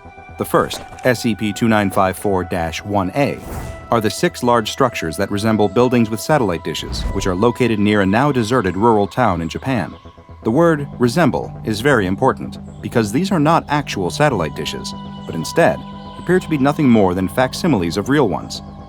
The interior of the SCP-2954-1A buildings lack all of the mechanical components one would expect to find inside, and instead contain only a crude rope and pulley system, which control the satellite dishes on the building's roof. Despite their lack of internal machinery, the satellite dishes are nonetheless somehow capable of discharging powerful electric arcs of energy, which they only do when confronted by an SCP-2954-2 instance. SCP-2954-2 refers to creatures which have a mix of reptilian, amphibious, and fish-like traits. They are always 50 to 60 meters in height, and most of their body is smooth and blue-gray in color, except for their scaled underbellies, which are red. Both their back and forearms have large spiny fins, and SCP-2954-2 instances walk upright on 2 legs, though they are always hunchbacked. Their mouths are also always agape and are capable of spitting a highly corrosive acid. These creatures appear during a period of time that have been designated as Tsuburaya events. These events, which start every 7 days, consist of a single instance of SCP-2954-2 manifesting near the SCP-2954-1A buildings before it begins destroying its surroundings. The buildings will then activate, turning their attention on the creature and firing their electric arcs at it in an attempt to stop its rampage. This will cause SCP-2954-2 to focus its attention on one of the buildings, which it will then try to destroy. As it does so, the sounds of weapons being fired, vehicles moving, and orders being shouted in Japanese can be heard. This Phantom Army, which has been designated as SCP-2954-1B, is only heard, not seen, and there are never any physical signs of their fight, save for the creature's own reactions to the weapons and the occasional artillery shell that will materialize in midair before striking it. During these Tsuburaya events, the SCP-2954-2 instance will always destroy at least one of the satellite dish buildings, and various other explosions roughly equivalent to what would be expected from small vehicles being destroyed will also be seen as it fights back against the 2954-1B army. Eventually, the combined assault of the 1A and 1B forces will be enough to overwhelm the creature, and it will collapse, grow transparent, and eventually disappear completely. A disembodied cheer will be heard, presumably from the 1B army, and any damage to the environment, including the 1A buildings, will be reversed. But what is the cause of this endless cycle of destruction and restoration? Where do the creatures come from, and what do they want? And who is the invisible army that always stands ready to fight back against the rampaging monsters? The answers to those questions may have been discovered while exploring the area where the Tsuburaya events take place. There, in another small abandoned building, SCP Foundation agents discovered a trove of objects that may shed some light on just what these creatures are. The objects located included various movie posters, film reels, and documents that appear to be related to the production and distribution of motion pictures. The posters seem to depict creatures quite similar to the SCP-2954-2 instances, and the title of the poster, when translated from Japanese, reads, Fukairu's Assault. When agents viewed the footage on the film reels, they found that it depicted a scenario quite similar to the Tsuburaya events. Also of interest are a series of notes found within a filing cabinet inside of the building, with several being of particular note. The first, when translated from Japanese, reads, "Our sponsor gave 20 monsters to shoot. We'll pick the best footage." The second, which is dated to 1974, says, "Filming completed. Don't forget, call our sponsor to say further shipments are unneeded." The third and fourth are both addressed to what may be the film's producers, and they read, "Do you need more Fukaru? We can resupply until you're satisfied." And, "You have not replied for a while. Regardless, we will send another shipment. Happy filming."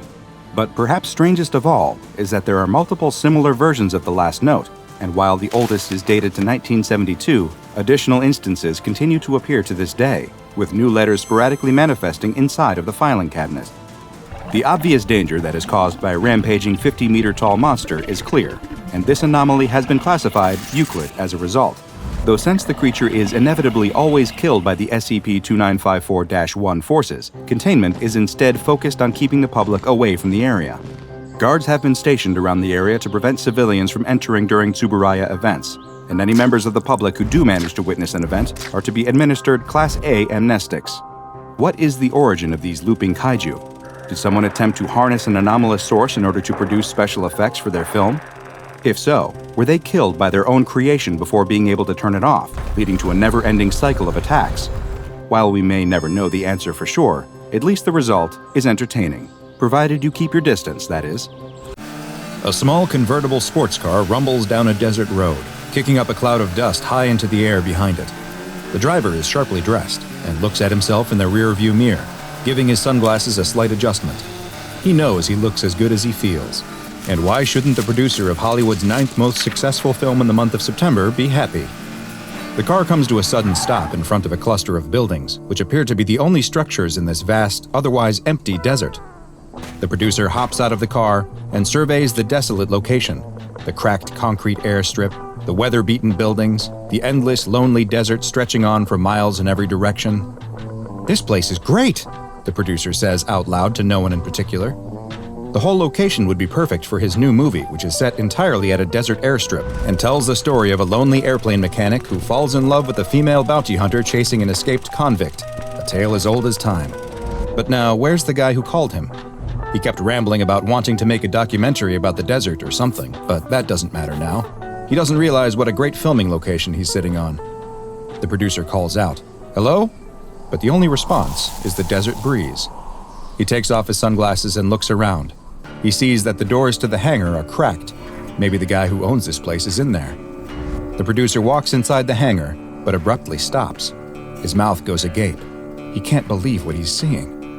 This place is even better than the guy on the phone had described it. The hangar is huge and completely empty. He could probably build almost all the sets in the hangar, maybe even shoot the entire picture out here. He'd save a fortune on the budget by not having to pay the soundstage rates that the studios charge on the movie lots in LA. You beautiful genius, he thinks to himself. The movie could flop and still be a financial success. But where's the guy who called him? Doesn't he know who he is? He's a very important producer and doesn't have time to wait around for some desert nobody who runs a 2-bit airport. All right, that's it. He's leaving. The producer turns to leave, but the doors of the hangar suddenly slide shut with a bang. Is this some kind of joke? He walks up to the hangar doors and starts banging on them, but they don't move. "Hello? Hey, I'm trapped in here. What's the big deal?" Still no response.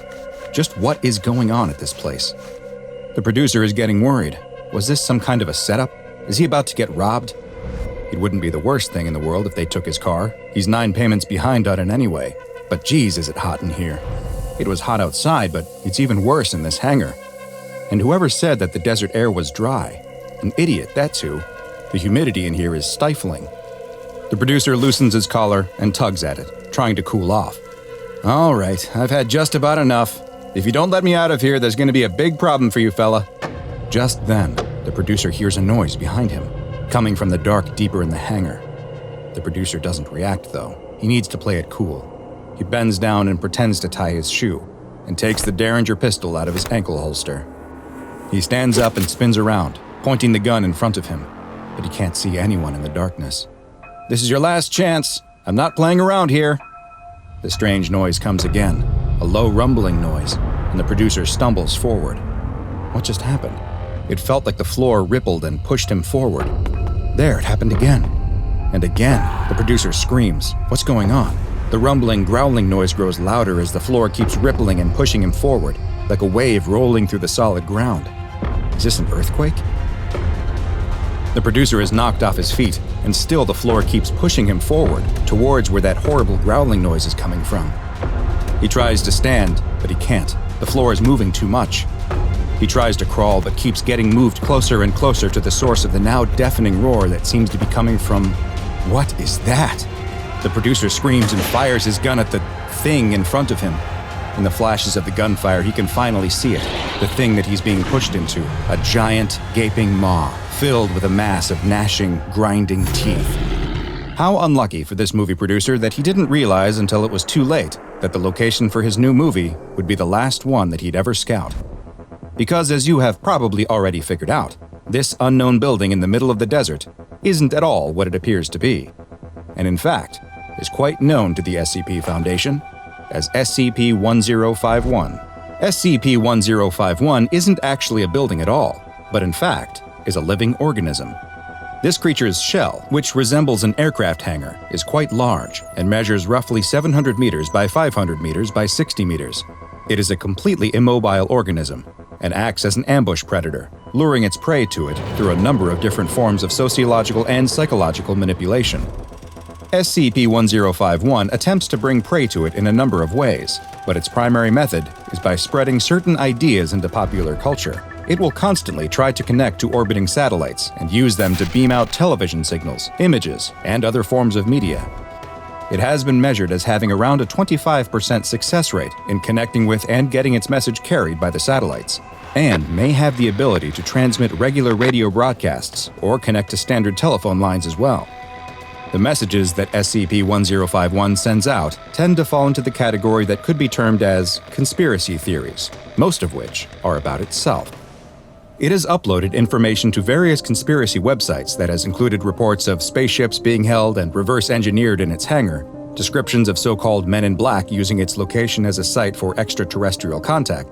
It has attempted to spread rumors that it is a site used as a testing location for any number of top-secret devices including energy weapons, weather control devices, teleportation machines, and impossible propulsion systems. SCP-1051 has also attempted to spread through radio and television transmissions that it is a site used by a United States shadow government. It's made at least a handful of calls to Hollywood-based production companies in an attempt to get them to further spread its information, as well as contacting various tabloid newspapers. Perhaps most nefarious of all, it has even sent orders to U.S. military intelligence operatives posing as a senior official and ordering them to reveal SCP-1051's location. SCP-1051 appears desperate to make its location known to curious outsiders, all in an attempt to get them to come find it, so it can lure them inside of itself and feed. And the anatomical structure of SCP-1051 is perfectly suited to this task. Its bizarre biological structure consists of a large tongue, which looks very similar to a paved runway. The tongue leads directly into a set of large airplane hangar doors that could be called the organism's mouth.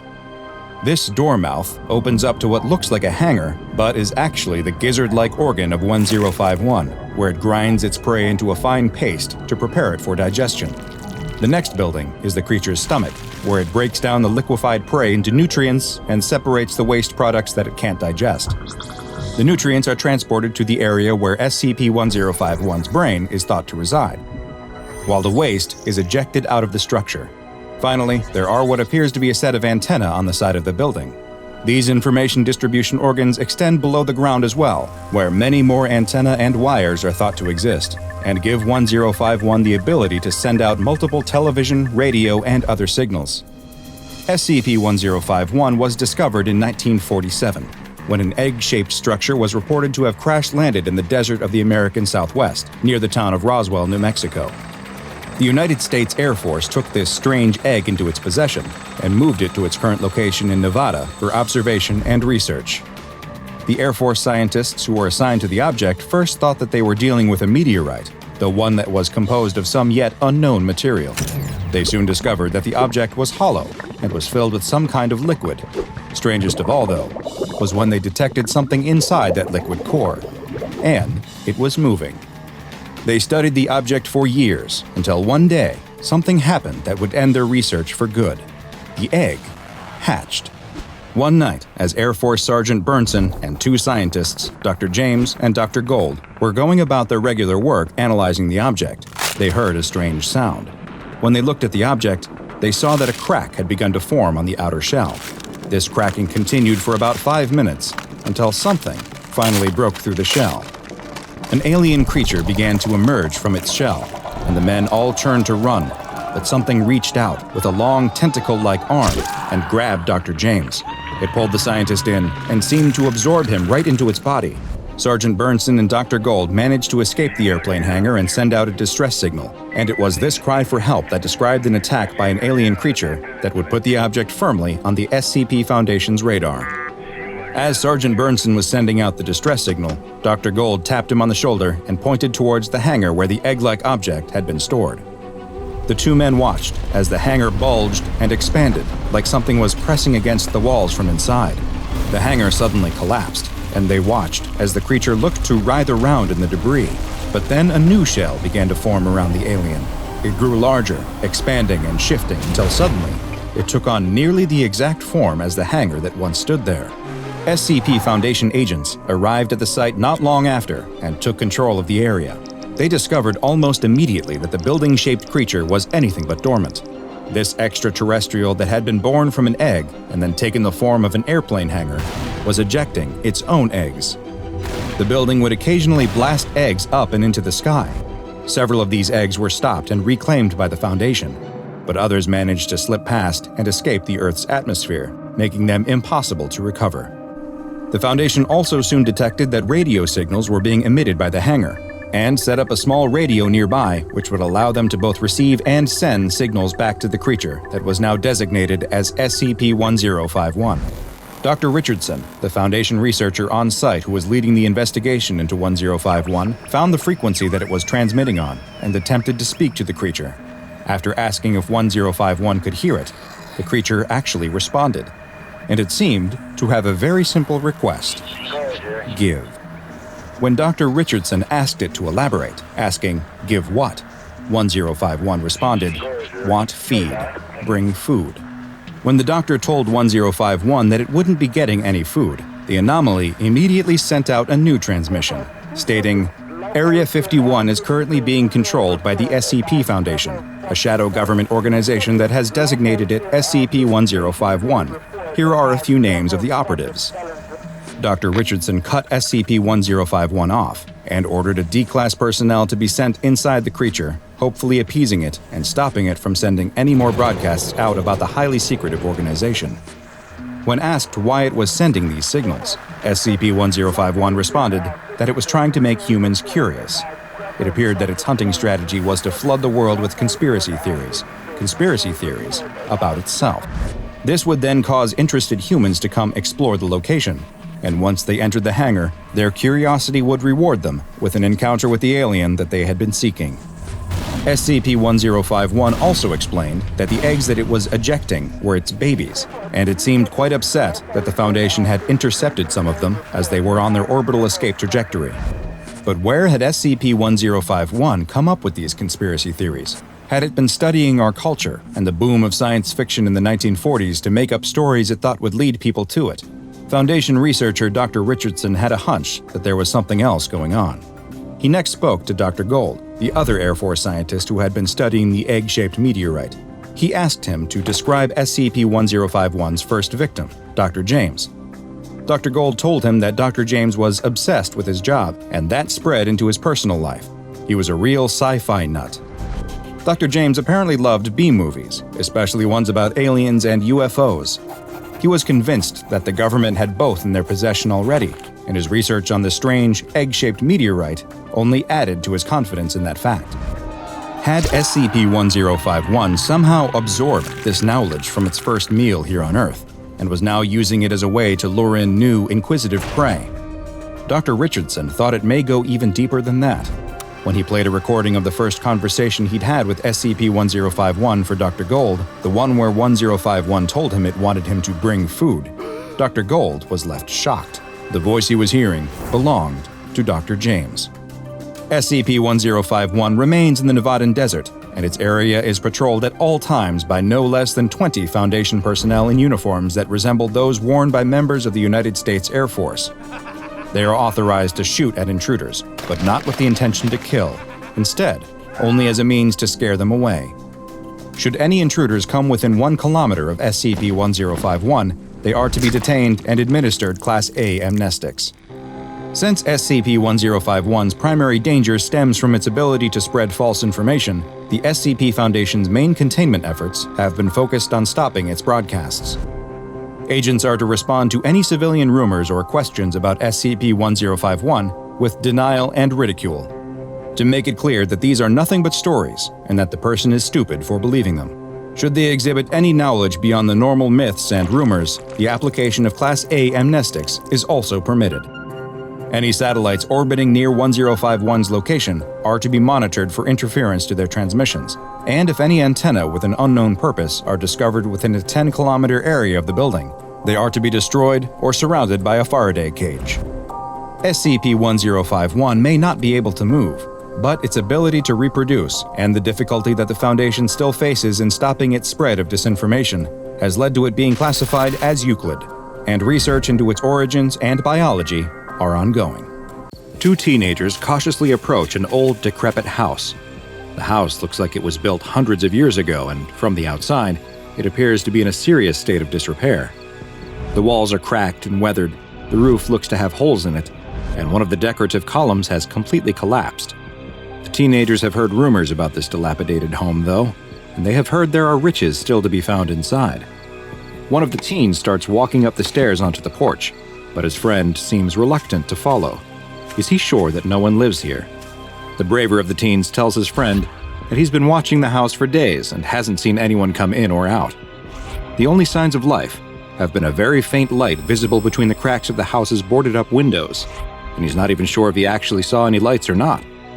If there is anyone in there, it's just some crazy old person. They can easily scare them off and loot the house at their leisure.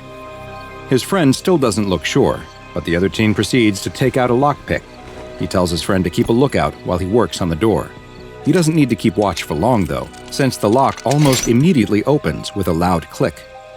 He opens the door carefully, but it still squeaks loudly.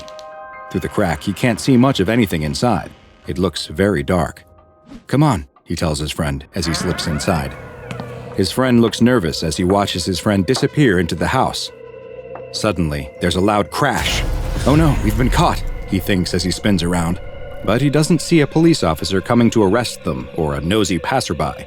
Instead, he watches as a cat chases a rat into some trash cans, knocking more of them over.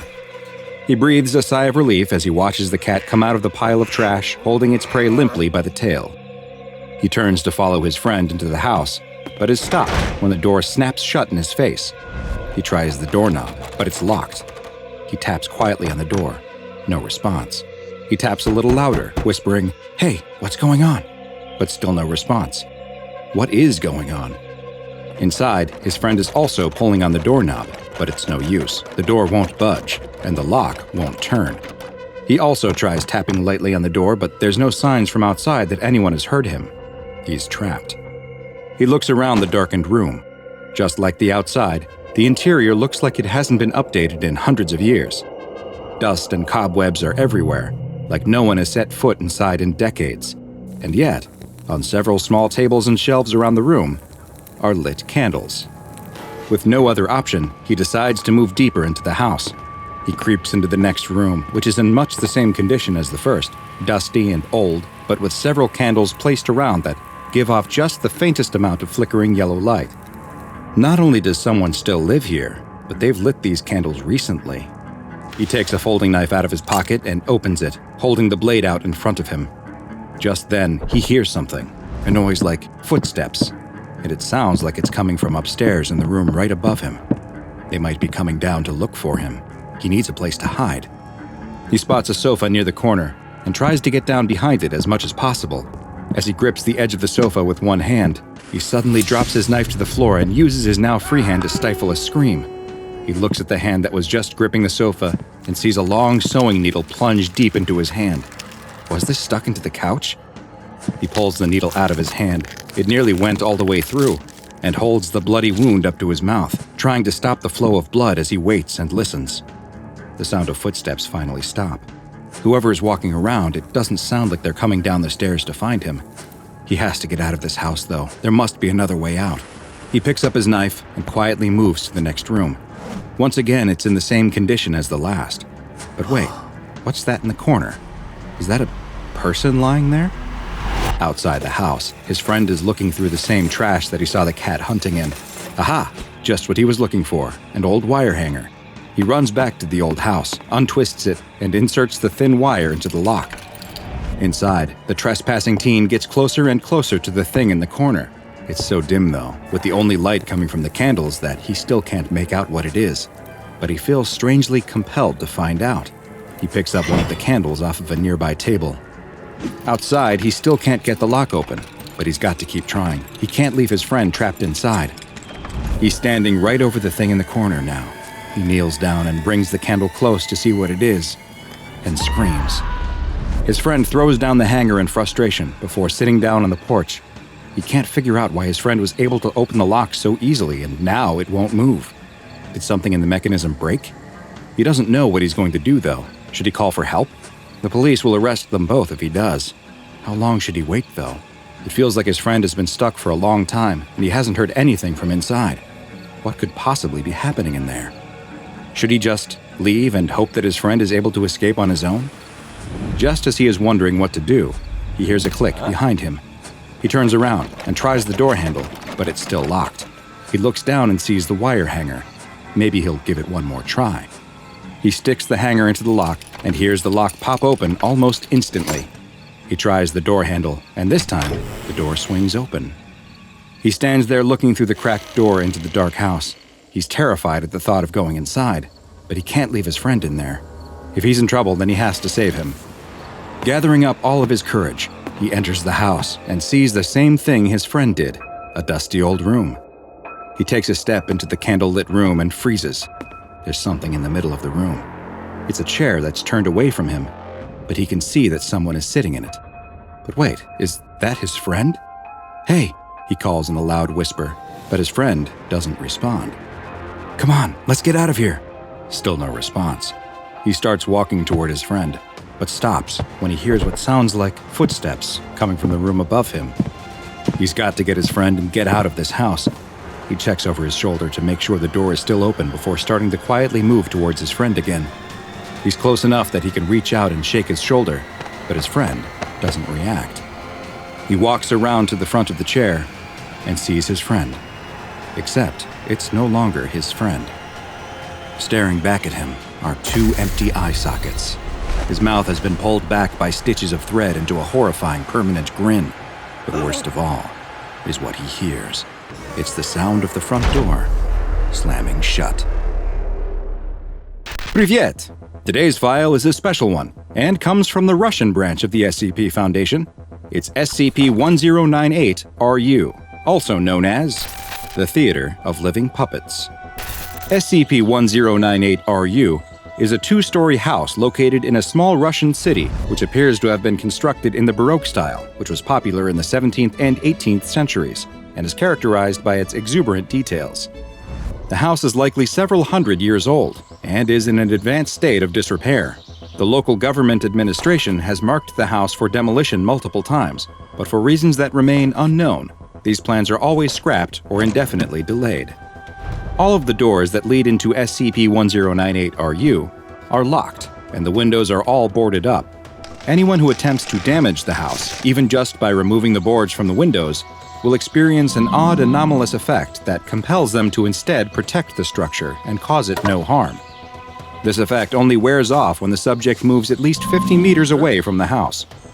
The only way to enter SCP-1098-RU is through the front door, which, even though it is locked, is easily able to be picked open, which causes no harm to the house and prevents the anomalous effect from overcoming the subject trying to gain entrance. Once someone has entered the house, they will find that the door closes behind them and locks itself. The lock cannot then be picked open again for 1 hour. The interior of the house matches the exterior stylistically, also appearing to have been designed in the Baroque style and in a poor condition. The house is quite dark since there are no electric lights present, and all of the windows are boarded up, blocking any outside light. The only illumination comes from the lit candles that are placed around the house, which appear to be constantly replaced and lit again when they burn out. The sound of slow footsteps can be heard inside the house, though the room they are coming from seems to change. The entity producing the sounds has been classified as SCP-1098-RU-1, and it is thought that it is also responsible for the placing and relighting of candles around the house, as well as several other anomalous effects. The Russian branch of the SCP Foundation first became aware of potential anomalous activity related to SCP-1098-RU after the disappearance of multiple teenagers was linked to the location. In interviews, many of their friends and family reported that their last known locations were near the site of the old Baroque-style home, and several had expressed a desire to investigate the house before they disappeared. Local police investigated the house, which only led to them disappearing as well. After learning of the strange activity connected to the house, the Foundation took over the investigation, planting a cover story that totalitarian sects were responsible for the disappearances, while Class A amnestics were administered to all relatives of the missing teens. The Foundation immediately began investigating the house, but carefully, since they had already seen how easily people could go missing inside. In the first excursion into the house, a remotely controlled robot fitted with a camera was sent inside. Just like when a person enters, the door closed and locked behind the robot, but its camera feed continued to broadcast images to the researchers outside. As the robot explored the rundown house's rooms, it found something much more disturbing than just lit candles. In several of the rooms, corpses were discovered, which were later identified as being some of the missing teenagers. All of the bodies found had their eyeballs removed, and thick threads had been sewn into their arms and legs, as if they had been turned into giant living puppets. Some of them also had stitches in their chest and face areas. The face stitches appear to have been made to force the face to have a certain expression, while the chest stitches may indicate that organs had been removed. No signs of decomposition were present, though, despite some of the bodies likely being many months old. Several objects were also found next to the bodies, including surgical knives, needles, thread, and at least one artificial eye. Exactly 1 hour after the robot entered the house, the camera ceased broadcasting images and all contact was lost. For the second excursion into the house, the Foundation decided that a human being would be more effective at gathering information than a robot. A Class D personnel was given a flashlight, a camera, and a radio, and sent on a mission to attempt to remove objects from the house and to locate the robot from the first research mission. The D-Class entered the house, and researchers noted that from what they could see on the video feed, that the layout of the house hadn't changed. Candles were still present around the room, though it was clear that they had been replaced by fresh ones. As the D-Class explored the first floor of the house, he reported that he could hear footsteps coming from different parts of the house, and on one occasion, that they sounded like they were coming from a room he had just left. But when he returned to that room, no one was present. He wasn't able to locate the missing robot, but did find the same corpses that the robot had. He was ordered by the researchers to pick up one of the surgical knives and try bringing it out of the house, but the moment he picked it up, all contact was lost. A third mission into the house was then tried, this time with another remotely controlled robot, though this one was more advanced and equipped with a thermal imager and audio recording equipment. This robot was also better suited for exploration and was capable of climbing stairs so that the Foundation could finally find out what was on the second floor of this strange house. The robot entered the home and ascended to the second floor. As it explored the rooms, it found one particularly strange one that appeared to be operating as a kind of sewing workshop, with huge amounts of thread, needles, and other sewing supplies spread across multiple tables. Dark red stains covered many of the tables, but no bodies were discovered in the sewing room. The robot continued to explore the second floor, though, and soon discovered many more corpses, accounting for nearly all of the missing teenagers, the police that had vanished, as well as the missing D-Class personnel. All of them had been dressed in 18th century style clothing, and their eyes had been removed and replaced with artificial ones, giving them a perpetual glassy-eyed stare. Long, thick threads had been sewn into their arms and legs as well. The sound recording equipment on the robot captured the same sounds of footsteps that the D-Class had reported, but the thermal imager didn't locate any signs of life. The researchers decided to call an end to the experiment and began guiding the robot back out of the house, but just as it reached the front door, the connection was lost, and the robot has never been located. One final expedition into the home was approved, this time using another D-Class personnel, whose mission was to explore the entire house, including the second floor, before attempting to leave the home. The D-Class entered the home as normal, but immediately reported feeling a strange feeling that the other D-Class hadn't mentioned. He told the researchers listening that he was experiencing an intense headache and pressure in his ears, and that he could hear what sounded like someone crying in another room. None of the equipment picked up the crying sounds, and the D-Class was ordered to investigate further. He approached the room that he claimed the sound was coming from, but still nothing was detected on the audio recording equipment. He was ordered to enter the room, and though he seemed scared and reluctant, eventually he did so. Once inside, he reported seeing a young girl wearing an 18th century style dress. The girl was dancing, but crying as she did so. Just like on the corpses that had previously been found inside the house, threads were connected to her arms and legs, but these ones were pulled tight and stretched up towards the ceiling. The D-Class followed their path up, but they disappeared into the darkness, reporting that it looked like there was no ceiling at all, just an inky black void where something was manipulating the strings attached to the girl, forcing her to dance. None of these visuals reported by the Class D could be seen on the video feeds the researchers were watching. As far as they could see, he was staring into an empty room. The D-Class was ordered to continue watching this strange recital, though, and after 5 minutes, all of the communication devices ceased working. The video feed was lost too, but the audio continued to record for a few more seconds, during which time a sharp clap noise was heard. The D-Class began screaming as a deep male voice spoke a phrase in Latin. Et perficiendi sit pretium. The performance must be paid for. No further signs of the D-Class were ever found. SCP-1098-RU has since been fenced off to prevent the general public from being able to enter it. A patrol team of 4 security guards is always on site, and anyone who attempts to gain entry to the house is to be detained, interrogated, and administered Class B amnestics. Additional research into SCP-1098-RU is ongoing, but requires approval from at least 2 members of the O5 Council, and to date, no further expeditions inside this anomaly, which has been given the object class Euclid, have been authorized. It is still unknown who or what exactly the entity inside of SCP-1098-RU is, but it has been designated as SCP-1098-RU-1, and some in the Foundation have taken to calling it by a nickname, the Master of Puppets. Now go and watch another entry from the files of DrBob, like SCP-026, After School Retention, for another terrifying anomalous location. And make sure you subscribe and turn on notifications so you don't miss a single anomaly as we delve further and further into the SCP Foundation's classified archives.